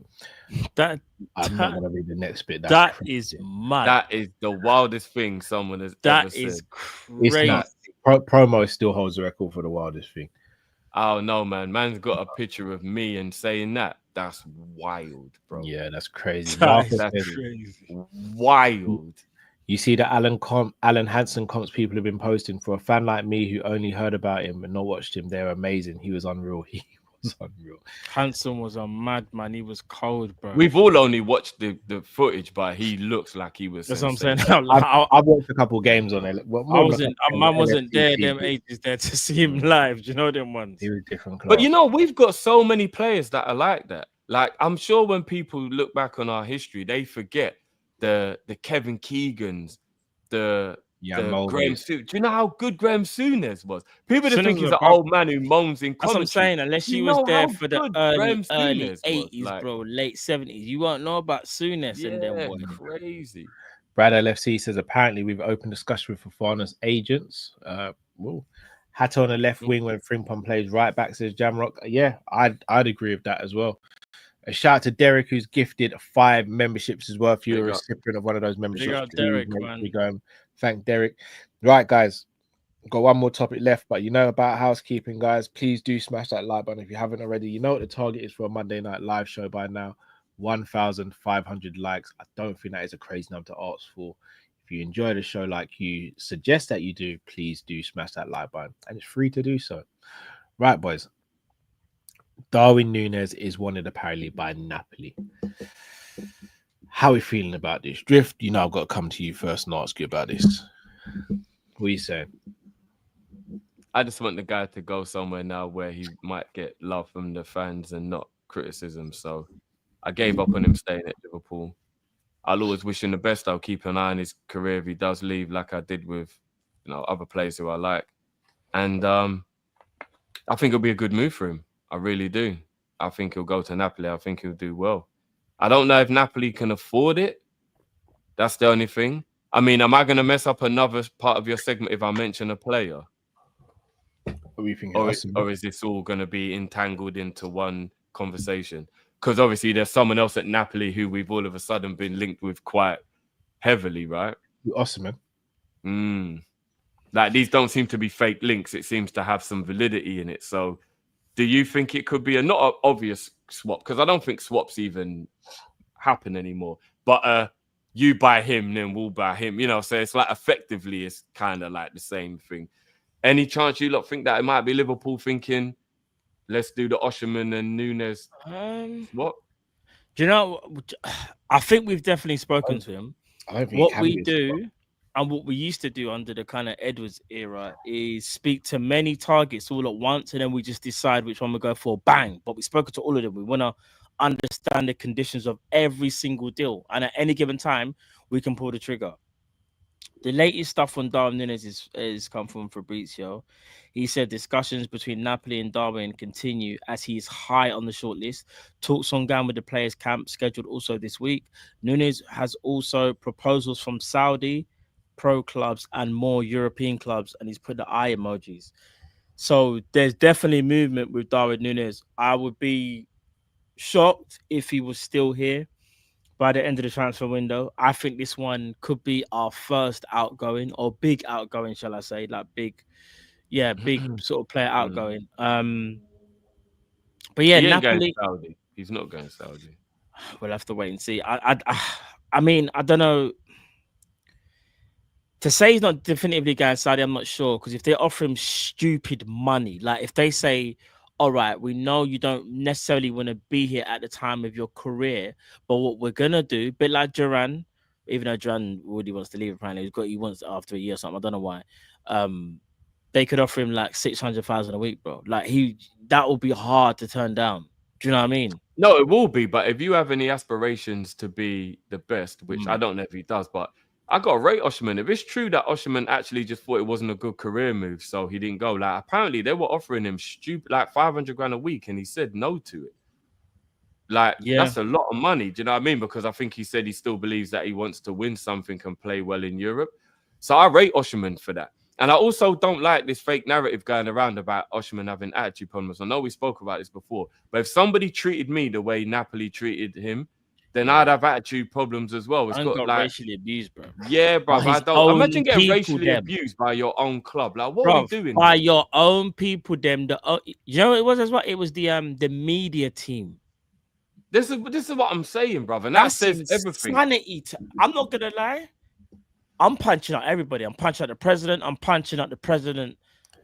Like I'm going mad. And then you know what's even more crazy, bro? Everyone's players. There were players when they turned up for training, laughing and then trying to have a joke with him about it. And he was just like, that shit ain't funny. And then he started to blank any teammate that found it funny. I'm crashing. You get what I'm saying? Like, imagine if you walked into work tomorrow after seeing racial jokes about you, and then the people in the workplace thought it was funny as well. I'd have attitude and want to be out of that club as well. But you know what's so crazy, Drift? You know there's none of this attitude. He ain't got no attitude problem. Unfortunately, Drift, the world that we live in, unfortunately, there's always people at your workplace that will laugh at them type of things there, you know. Of course, I know. There's always them one or two people there where you kind of always knew, but you don't want to just like think. But there's always them one or two, so that don't even shock me, bro.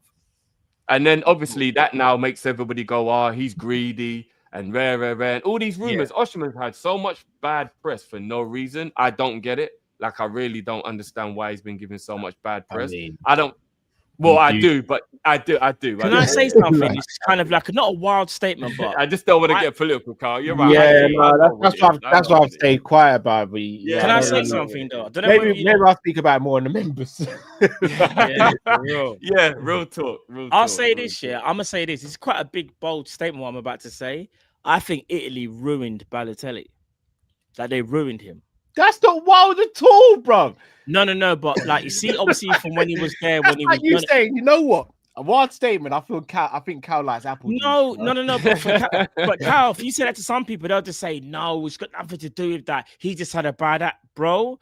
What he had to endure in Italy was absolute insanity, bro. Mm-hmm. Yes, Matt, we know, bro. From when he was young. Matt, you're not breaking any news here, Matt. No. Like, bro, not everyone. No. I know there's some people that don't believe that though, bro. Do you know what they say? But he was always gonna be like that. Look at him, fireworks and all. Bro, people don't care. Some people don't care about your backstory, bro. I'm just keeping it about. They don't care. Yeah, bro. Of course. So Osimhen ain't greedy, and he ain't a headache, and he don't have attitude problems. Osimhen believes in himself. That he thinks he can still do it in Europe. So he didn't take a big, massive pay cut to go to Saudi at this stage of his career.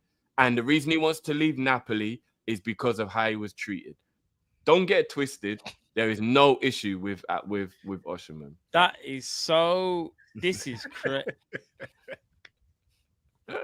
So back to what we're saying, guys. What would you lot say if it was a thing where we were like, all right, Napoli, we'll buy Osimhen for 60 and we'll sell you Nunes for 45. So effectively, we paid 15 mil for Osimhen. How would you lot feel about that?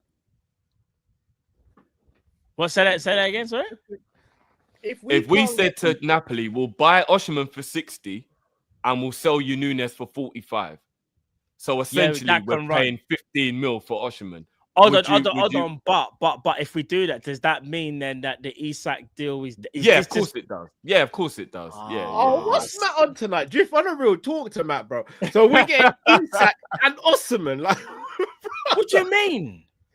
Matt, you think we're gonna live in a world where we've got Osimhen as a squad player? Wait there. Come on, bro. You know what? No. Wait there. All right, put me on full. All right, watch this now. Watch this, yeah. Man are saying we do the sell Darwin Nunes and get Osimhen, but we don't get Isak. And man expect me to be okay with that. Is that what you're actually asking me? Well, it would go down to the facts of like, do you believe Liverpool need a forward for this year? Like, do you think Liverpool need a striker for this season coming up? Because remember, we spoke about earlier, and you said you wouldn't be willing to wait. I said I'd be willing to wait. Yeah. You wouldn't be willing to wait. So if you're not willing to wait, would Osimhen not be what you would want? If that's the only scenario you're giving me, then I'm gonna sell Darwin. I'm gonna sell him because he can go. But what I am gonna do is I'm gonna wait a little bit longer in the window to see what happens with Isak's contract before I commit that early. I'm not committing that early because this is why I said to you, timing is everything. What we don't want to do is shoot ourselves in the foot like what some people want to do. Some people love to shoot themselves in the foot because you imagine this now. The deal sounds good on paper, Drift, because it does. Yeah. Now imagine if Isak has problems with his contract and rare tear and Arsenal swoop in and get him, or somebody else. No, I hear you. All right. So what if you'd already seen I ain't Arsenal? doing that. What if you're not saying now in the chat? What if Sesko goes Arsenal? So you know what are you saying, Cal? What are you saying? Because you tried to put me on full screen like I was doing something mad. We put you on full screen because you want Osimhen and Isak to be on. No, I was making sure I understood the parameters of the deal. So I was making sure that, so this means we're definitive. I'm just making sure. Parameters are dear, man. If we get Osimhen, he's not coming to be a squad player. Bro, we got Frimpong and Bradley. So what? We got Verts and Soberslide. They're not the same, man. Okay, wait there. We got Gakpo even close to being the same. We've got Kwanzaa and Gomez. Wait there. We got Gakpo and Diaz. We got Gakpo and Diaz. Talk to me. But do you know what Osimhen is coming to do? No, stay with me. Gakpo and Diaz. Talk to me. Yeah, okay, so I'll talk to you. So Gakpo wasn't bought to be a left winger. He just became a left winger. He was brought to play centrally. Do we have Gakpo and Diaz right now rivaling the left wing spot? Yes or no? Let me land. So Gakpo is at left wing now as a mark of where we think he's ended up looking like he'd be best, but he wasn't brought in to do that. He's also on 130 grand a week. Diaz is on 55 grand a week. If we sign Osimhen, he will be on 200 grand a week. And if we buy Isak, he'll probably be on 300 grand a week. So explain to me where the similarities are. Well, you don't think we'd have to give him that much? All right, so you're doing him. All right, even 250. We're still talking well above 400. Hear me out, guys. Like, what you're doing now? Hear me out. I understand the semantics part. I'm just talking about. Don't make it a thing where you can't have two quality players in like for Liverpool in the same that's spot. Not what we're I saying. understand the wages and stuff. I fully hear you on that one. I get it. I fully hear you. But what I am saying is this year, we're moving like we can never get two players in the same position that aren't of a high quality. I know the wages have a big part to play. I'm not denying that. Not strikers, Matt. Not strikers. Maybe midfielders, maybe centre backs, not strikers. No. I agree with you. But what I was saying is, if you go look at our squad, there are players that play in the same position that are kind of like around the same, and they're vying for position. But again, it's the wages thing. It's only the wages, in my opinion, that will stop an Isak and a Osimhen. Because remember, and also the cost of the player, bro. It was all only right, 40 mil for Gakpo and Diaz. Because right now, you see Jota now. Jota, are we going after? What's going on with Jota in this scenario? Is Jota staying, by the way, as well? What, Osimhen, Jota, and Isak? This is what I'm saying. So that means Jota has to go. Right? These men are understanding what I'm saying. You don't understand what I'm saying. How did Matt just wake up from a coma yesterday or something? Do you not understand what I'm saying? Did Matt fall asleep in 1990 and wake up just now, bro? So Jota leaves. So what I'm saying is, so Jota leaves. So that means you guys. Oh, we only have one striker. 35 years asleep. Ross Clark. You didn't hear what I said, though, guys. You didn't hear what I said. In your scenario, Jota has to be sold, right? Yes, bro. Yeah, right. bro. So that means we're going to be left with one striker. No, but then that means that your backup striker can't be a borderline world-class baller on 200 grand a week. Hear what I'm saying. So in your scenario, we've sold Jota, we've sold Nunes, and the only striker at the club is Osimhen. That's what you're telling me. Well, you'd have Jaden No, Dance. we're saying if we put in your world to buy Isak and Osimhen, then no, forget that. No. But you're not actually. Listen to what I'm saying. I'm gonna say it again. Jota is now sold in your lot scenario, and we're getting Osimhen to replace Nunes. So we've only got Osimhen as the striker. Well, Diaz can play there as well. Who's to say that Diaz is gonna stay with the Barca situation? If we Diaz, then we get someone else in, man. But you still don't get a striker. If Diaz goes, then it's different. Yeah, if Diaz goes, it's someone. You play Diaz with a striker or left winger? Probably get a hybrid, Matt. Someone who can play. You probably buy a hybrid, yeah. So now you're doing semantics. Now you're understanding what I'm saying. No. Think about it. No, you want to get Osimhen? No, we're not talking about the. Hear what I'm saying? In the deal that you just said, that means only Osimhen is the recognized striker. We can't do that. No, but we're talking about Jota staying if Osimhen comes in. You said if we bought Osimhen and Isak, no. Right? You missed my point. No, I never said that. No, I never said that. No. I never said that. I just said in your scenario, I didn't mention Isak. I just said if we get Osimhen in the Nunes deal, is Jota still there? That's what I wanted. That's why I asked you. And then you look started laughing. I swear he said that's why we don't listen. You man just want to kick too much. No, that's why we laugh, because that's why we believe you. Listen, so you got to listen to what I'm saying. We heard you, bro. We need two strikers, man. We heard you, bro. We know we need two strikers.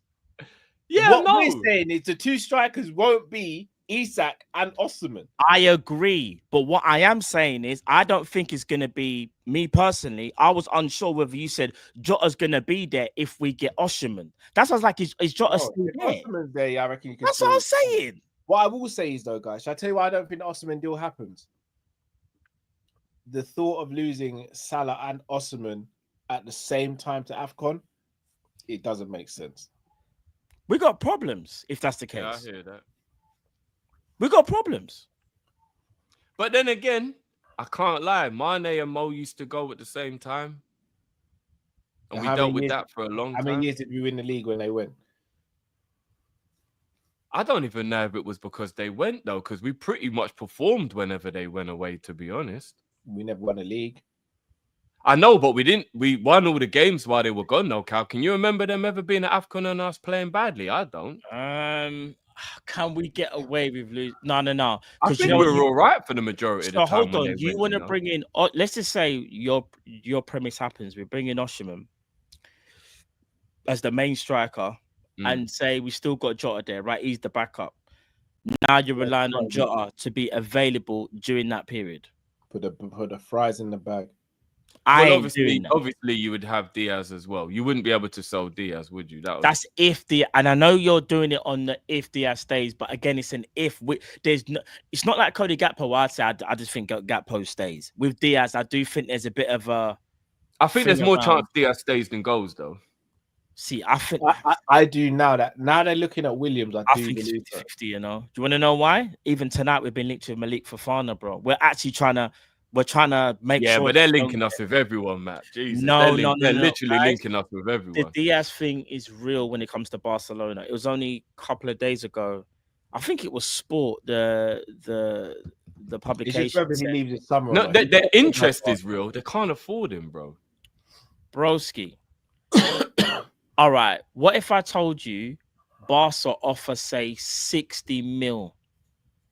If it's euros, we say no. If it's pounds, no, not euros, pounds. I'm worried we would say yes. Do you think Barcelona? Because that's nearly 80 million euros. Do you think Barcelona can afford 75 million euros? They want Liverpool want around 68 million pounds, and Barca are only willing to go up to like 50 mil. Do you know what it is? It's so weird with Barcelona. I know they're broke here, but they still somehow find a way, bro. I hear you. If they come up with the money, then they maybe just won the league as well. Remember, they've had like their issues with registrations and stuff as well. I know that, yeah. But I was listening to something that the president said, and he said something about this summer would have a bit more leeway for signings than we have over the past couple of years. Now, I'm not saying that means they got money. They haven't. They're still in a bad situation, but I do think they've got enough money to maybe their marquee signing would be a Diaz. And what I'm saying is, I think Liverpool are already doing their due diligence just in case he does go. I think we're already looking at left wingers just in case. No, I agree. That's what I'm saying. I don't see him going now. No, you don't think he's going? Okay. Nico Williams. I think they can. Yeah, I hope you're right, bro. I hope you're right. Get Nico Williams and if he does go, I think it will be Barcola. Don't ask me why. I just have a feeling that's who Liverpool would go and get to replace Diaz. I'd be happy with Barcola for Fana or Rodrigo. I'd be happy. Yeah, if Barcola's replacing Diaz, I wouldn't be happy with that. The thing is with Barcola is one of them players where he's not. How can I explain it to you? He's not way there in yet. Front of goal, but he's supremely talented. He's one of those players. He's a very technically gifted player. He's pretty dynamic. A little bit weak, though. I will say that he's a bit weak. He needs to come off. He needs to come off the popcorn and Chris that he needs to bulk up a bit. But we're paying for potential there. He's good, but we are paying for more potential. We say that. I mean, he does also score quite a lot of goals. Like we sit there and talk about GA for a winger. He's got very good GA. What in Ligue 1? Well, obviously there is a little bit of French league tax. I hear it. I get you. I hear it. He still got it though, right? No, he does. I hear that. I just remember talking about certain players in the French league before, and they apparently they were just scoring goals there, and it didn't equate to nothing. I was just asking. No, agreed. No, but I'm saying since everyone's running the GA thing, then surely you got to look at him, right, and say there must be something in him. So, do you rate the French league then? I don't rate the French league, but what I will say, I do think the French league is better preparation for the Prem than most other leagues. Oh, really? Okay. Yeah, I do. There's a physicality and a pace of the French league, which I don't think is replicated. I think the French league, in terms of physicality, is probably the closest to the English league. I don't know if it's physicality, Cal, but I agree with you based on the premise of success rate. I think if you look at players who come to the Premier League from every other league, I think Cal's probably right. I would bet French league is where you get more success stories than any other league. So I agree. I don't know what the metric is, strength, power. I don't know what it is, but I agree. I think you get more success stories out of the French league than you do with any of the other leagues. Just quickly, big up Hassam is just gifted 10. Big up, G. 10 memberships. Big up Hassam for that. Appreciate it, my broski. Bless out each and every time. I just feel as though because I think that's that's the biggest culture change from other leagues to Premier League. It's not necessarily the technicalities, and it's the pace and the power of the league. Okay, the French league has that in abundance. The German league, I just don't know what to make of the German league anymore. The Spanish league, I'll be honest. Isn't German football supposed to be the most similar to the Premier League? Yes, I would say no. German football. The amount of highlights, crazy, guys. See, people have these. No, but is that a reality or is that like a growing stereotype? No, it's a reality, bro. Like defensively, teams in Germany are just not good. They're Bro, not. a lot of the best play. All right, you go look at the German league, yeah, And their some of the goalkeepers are players. terrible. Yeah, Goalkeepers bro, terrible there. bro, KDB. No, but in the French league, there's some poor goalkeepers as well. Bro, though, French league. Some of the teams in the French league are atrocious. German league is way better than the French league.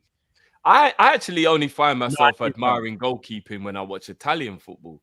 That seems to be the only league I watch and I rate the goalkeeping. Even in Spain, I don't really watch it. German league, I think, is better than French league. French league is just like... I think the German league's more entertaining. Nah, there's better overall quality, bro. There's better quality over... All right.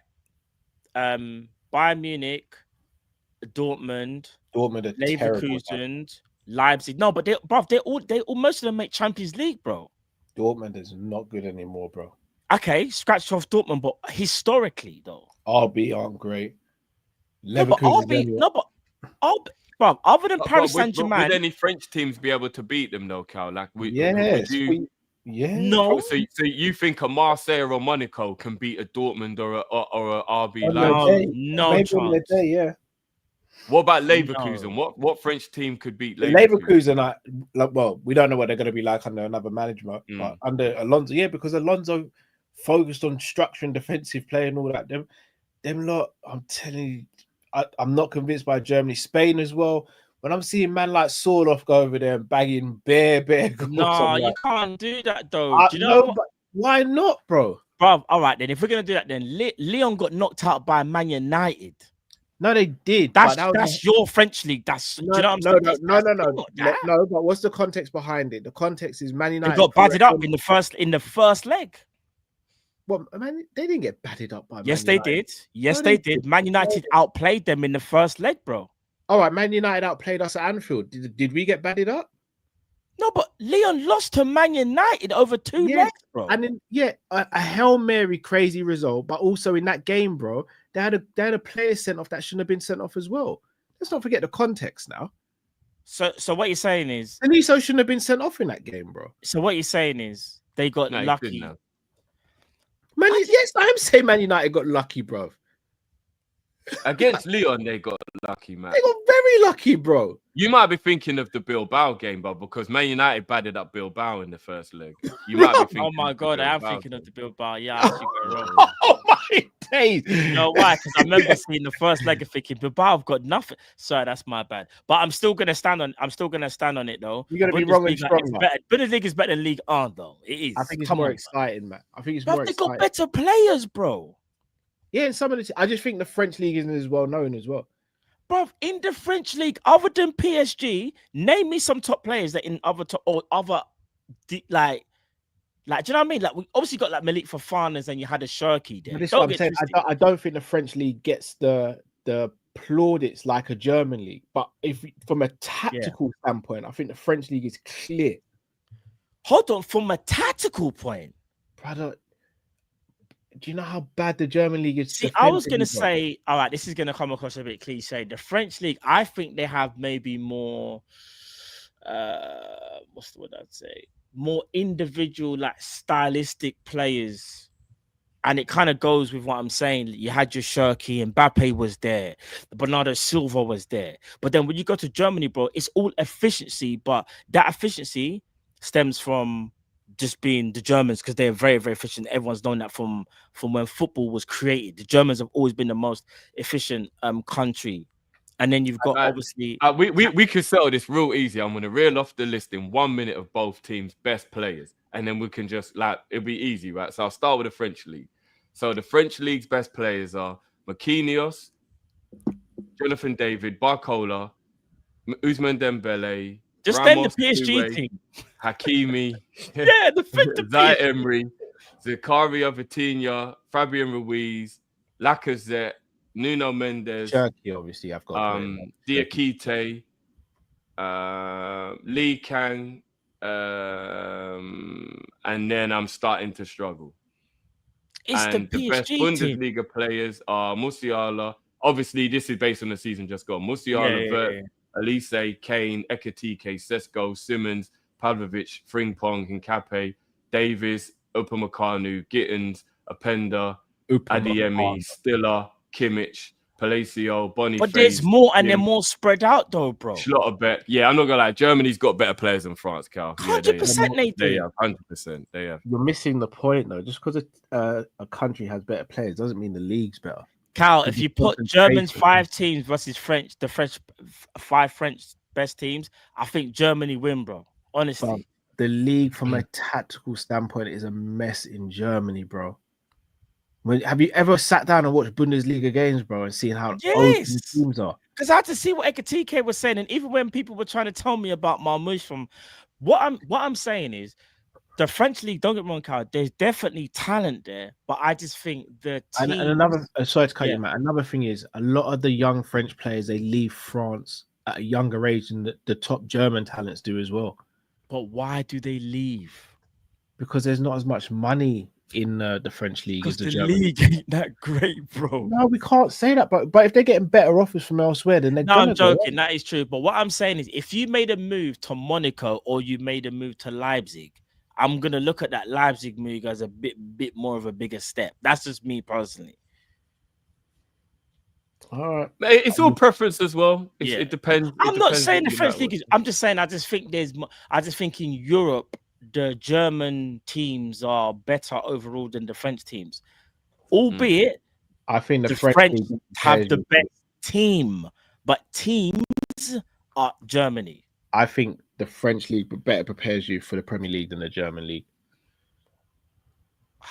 I'm going to agree with that. No, man. I can't think of many players who have come from the German league. Yeah, recently that have lit up the Prem. We're about to see right now. No, you're right. Are you ready to die on that hill when we just signed? No, but I could.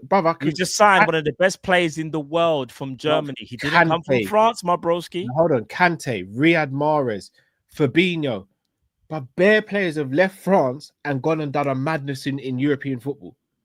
How many players have left Germany and done a madness? What left? Tony Cruz. No, reel off the names. I'm happy to hear. What to go over the years? But I've just named a bag of players, bro. Once again, you've named Tony Cruz. Who else? All right. So if we're going over the years, you got what? So players that have left Germany. Son. But do you know what? But do you know what the difference is though? Majority of them will go to Bayern. I will say that though. They normally end up at Bayern. Firmino obviously was one. It was the other one someone mentioned. Son also is another one. KDB's another one. Gundogan, Haaland, Aubameyang done well. Who else is there? Matip, obviously Matip. How can we forget our own Joe Matip? Kanate is doing well right now. How many have come over and flopped? Why are you changing the narrative now? I'm not changing the narrative. As soon as the chat start helping me give me names, now it's like, how many are flopped? It's like, brother, let me land with the players. I'm just saying, innit? There's a lot of flopped as well. Bellingham, ain't he doing well in Spain? Don't like him. I'm just saying, bro. Soboslai's just won a Prem. Yeah, Sobo's our guy, man. We know this. Come on, man. There's bare players that have left Germany and done well, bro. Naby Keita won the Champions League. Don't do that, man. Hold on. No. Wait, what do you mean? That was shameless. That was shameless. Matt, what we doing here? Don't. That was shameless. NFT midfield, trust me, will never die until I'm dead. Matt, we know. NFT will never die till I die. How about that? Osimhen this year or no centre forward and get Isak next year, guys. Sorry, Thiago Alcantara. He didn't light up the Prem. He didn't light up the Prem. As much as we love him, he didn't light up the Prem. Cool, say less. Because he was injured a lot, man. He did light up the Prem. In his first season, though, did he do what he was supposed to do? No, but his first season he spent on the sidelines for most of it. Because Richarlison, when he played, he was excellent, but he just didn't play a lot. That was the problem. All right, cool. He didn't do nothing. What are you guys saying? Osimhen for a year or no centre forward and get Isak next year? What would you guys do? Sorry, Osimhen this year, and we keep him, or no centre forward this summer? I would rather wait for Isak next year. Only if it's a guarantee. No, but in this scenario, it's a guarantee. In this scenario, then I will wait. I'd have to say if it's a guarantee, yes. Yeah, I'd wait a year. Sammy, you're trying to make me start a war here, bro. Matt is punching up, man's, big up Matt. Uncle Rob. Come on. I'm not even reading what? This is so disrespectful. That's your hairline, bro. It is Matt's big hairline. up the man them. Big up Matt's hairline. That's Eagle definitely... versus Shark says Diaz got married over the weekend. Saudi ready. For the visa. I mean, unless his wife is like from Saudi Arabia, then I don't even know how you make the connection. Bro, I have no idea, bro. Fonzie, Cal, you're normally wrong, but in this scenario, you're still wrong, Carl. Like, you always say I'm wrong, Fonzie. Fonzie's my biggest hater. Trying to give someone hope in the middle of the as soon as I saw Fonzie's name, I knew he was my big. I'm not gonna lie, that was elite trolling. He started with a diss. He made it seem like he was not gonna, but then he finished with a diss. That was elite trolling. I rate that. Promo Liga players fare better in the Prem than Bundesliga. I genuinely believe that. I do genuinely believe that. No, fair enough. That's hairline. That was not me. I have an imposter. I'm famous. Oh, flip. That wasn't him. You're humble. I tell you that much. You're real humble. Man said, that's not me, bro. Jay says you can't live with a girlfriend in Saudi. Gotta be married. Raw. Oh, that's true. Oh, right. Diaz is did the Jamaica team still. He did the Jamaican. What papers? Raw, Diaz did the Jamaican team. I didn't even realize. That is crazy. All right, Diaz, we're familiar with the game now, bro. Listen, let me talk to you. You're on paper. You want to come with me? Yes, he's married now. No, he's married now, though. He's married now. England, you have to marry me. Yeah. You want to come with me? All right. See the papers there. You have to sign it. You have to get married. Money is money. Papers them. You have to get married next week. Money off in man. Crazy. No, I'm not gonna lie. We can't see a brother get married instead of being happy for him. Speculate that it's because man needs to be married to move to Saudi. I mean, I saw the picture. That is crazy work. Yeah, I saw the picture, bro. He looked like he was just another day for him, bro. I'm joking. Nah, that's horrible. You can't say crazy work. You can't say that, bro. That is crazy work. You know what? There was something saved, guys. There was something that I've saved that I think I need to just remember if it was something I saved for the show or not. Hold on. Fonzie says, appreciate the compliment. Drift, big up, Matt. To you, man. Our guys for real, Cal. Yeah, keep up the good work. I guess raw. Man said, keep up the good work. Fonzie, you're taking liberties, bro. No, I don't think it was. I think in the end I realized it wouldn't work for the show. I think. Yeah. No worries, boys. No worries. Cool. Well, boys, we got through all the topics. Anything you guys wanted to add before we say bye to the people for this evening? Big up as always, man. Do you know what? Just quickly, apparently Fabina and Rebecca was there. Apparently. Big up Ali. They're married, isn't it? Yeah, no, I'm just saying. Apparently Fabinho. Oh, at the Rebecca wedding. Was that Diaz's wedding? Oh, yeah. okay. Oh my God! Because Flacco plays in Saudi, are people even trying to add that to the equation? Well, I'm just that's what I thought Matt was. No, that's just more that. Remember, they're brethren though. Why wouldn't they be there? Firmino probably would have been there. Yeah, the ones. Yeah. That's what I'm saying. Yeah, I just said in Liverpool, man, them were there. Had to be in it.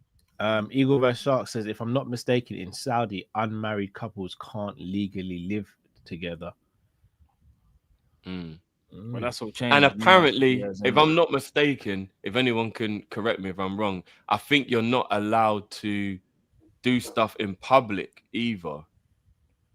I think most Islamic countries, though. Okay. You mean PDA, you mean? Just in general? No, even like going to like restaurants and stuff, like apparently, like if you want to be seen as a couple, even doing stuff like that, I think you still need to be married. I don't think you can just be casually doing it. I'm too. Like that's why I say that. Don't quote me on it. I'm just sure I remember saying I remember. I know PDA is not allowed, but I don't know. Do you know what it is? I think I remember somebody saying to me that they were worried about going to Dubai on holiday with their girl because they were worried they might get in trouble doing stuff together in public. Not even sexually, just doing stuff together in public. I'm sure that's what it was. But again, like I said, don't quote me on that because I'm not saying that as a fact. I knew the public affection stuff. I know you're not allowed to do that. I know that for a fact.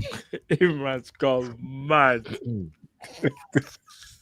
I'm not even going to say that. No, I'm not reading that.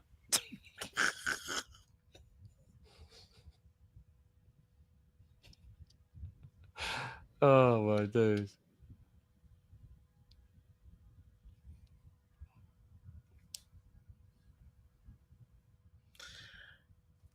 Yes. PBA. Is it public something affection? I knew obviously you couldn't do like, but I'm not even gonna lie to you. Like, I don't like watching people kissing up each other in public either, so I don't even think that's a bad rule.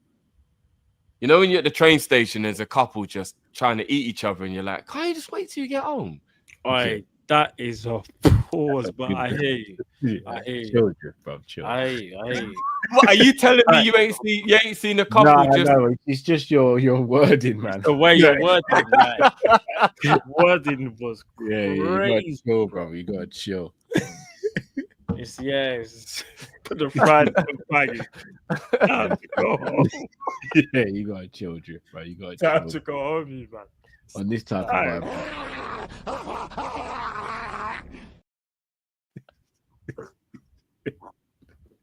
You gotta chill, bro. You got to chill, Drifty, bro.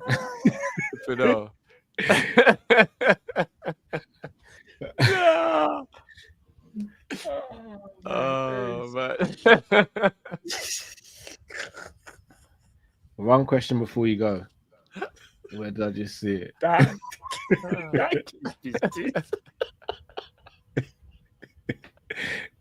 One question before we go. Glenn Martin. Jonathan David on a free this season, and then Isak. Oh, for goodness sake. Just no. Well, you don't want David that badly, bro. What's this on a free and then get Isak? Oh, guarantee. Okay. Matt just heard Jonathan and crashed. I'm not being funny. If we sold Nunes and Jota and brought in Isak and Jonathan David, I think we've upgraded the front line. Yeah. No, agreed. I read it wrong. I just saw Jonathan David. I was just ready to crash out, bro. I ain't seen someone hate someone like Matt hates Jonathan David since maybe Stone Cold and Vince. Do you know what it is? I just think people what he's done that's really no. Do you know what it is, Carl? He's not like a terrible striker. What frustrates me for me is more that I think people are trying to prop him up there because he's free. I think if he was worth, say, 60, 70 mil, I think it changes everything. I think because he's free, people keep saying, oh, because he's free, innit? He's free. Like, not everything is free is good. No, I hear that. Do you understand that? You know what I'm saying? That's fair. People just think because he's free is good. Do you think a little bit that adds to it, Matt? Is this the most unglamorous name in the history of football? His playing style, he runs like he's Charlie Adam. There's so many things that I could. He does not run like he's Charlie Adam. That's outrageous, bro. Wow, bro, you're a generational hater, I've seen him play, bro. You're a generational hater, man. He's not the guy, bro. Wild. He's not the guy, bro. I'm telling you. Bro, man said run. But you would take him for free to get Isak next year, though. Yeah. Okay. But what I'm saying is that he can't be the main guy ever at Liverpool. No, it's not ever, you know. Ever.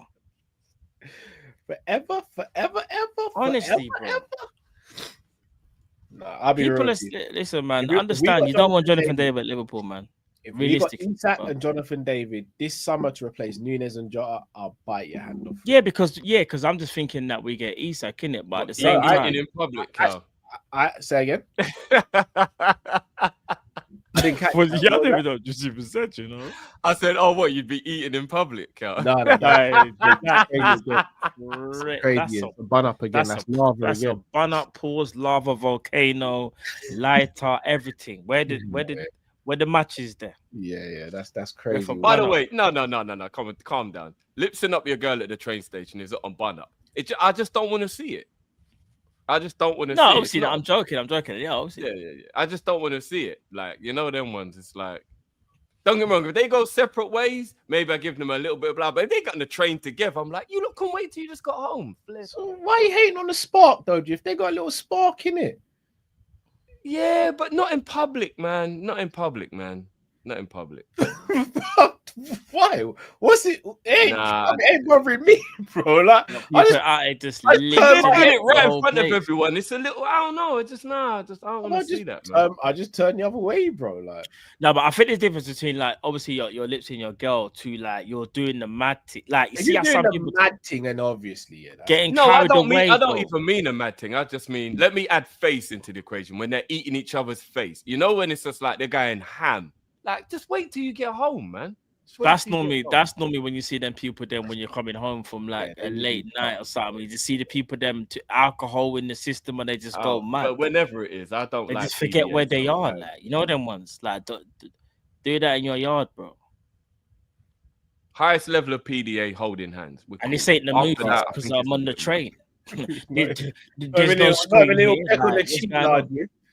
What do you say? She goes to peck you on the cheek. Shut up, come on. What are you doing? What are you doing? What are you doing? You mad? Don't do that again. Don't you dare do that again. You hold my hand and that's it. You mad? Come off. Sit on the other carriage. Idiot. Man said you give her the shoulder bar. She's crazy. Don't do that. You mad? Do that away. That is mad. Oh, man.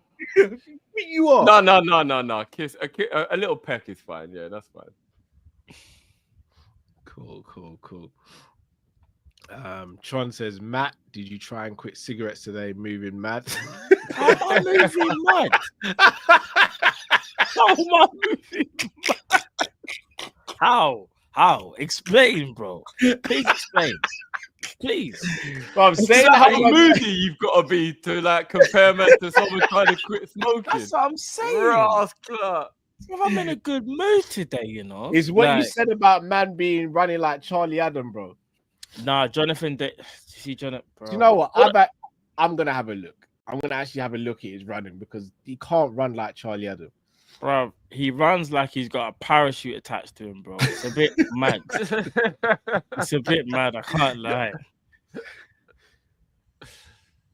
All right, let me see. This I gotta see. He runs like he's struggling, bro. All joke, bro. I've seen because what it was, yeah. I knew about Jonathan David I'm watching him right now, man.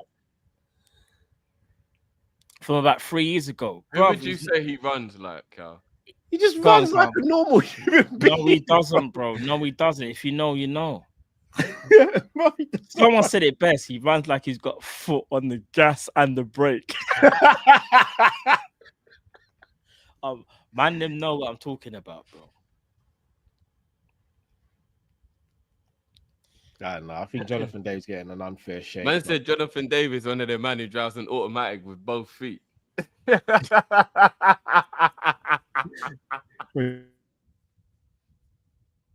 saying the lefty's just not resting now? Which is absolutely Lefty diabolical, by the way. Bro, I'm telling you, he's not the guy, bro. Matt's hairline says, Matt ain't Mbuemo, you'll always be Javinho. There's nothing like Javinho. Javinho? Flipping out, bro. I'm not going to lie, that's actually an insult. Javinho's crazy, bro.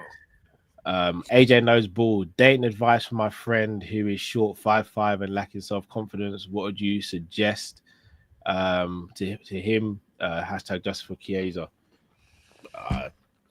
Don't know, bro. I'll be real. I'm not even trying to take the mick. I genuinely don't know. But just quickly, though, if you like, in all fairness, if he wants a serious answer to this question, just be yourself, man. And if the woman just don't. Yeah, don't. 5'5", Yeah, that yeah, is what it is, bro. Yeah. That is what it is, bro. You know what I mean? No, for real, facts. You can only be yourself, innit? You can't be nobody else. You have to be yourself. You have to be. Yeah. 100%. My brother's 5'5", and he's more in love than most people I've ever met in my life with him and his missus. So it's possible, man. Just be yourself. Just be yourself. I gotta read this one first before I read it out loud.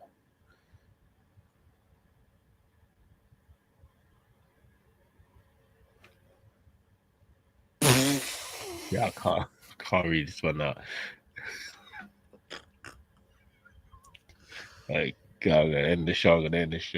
Nah, Imran. Oh my days, like Imran's got mad.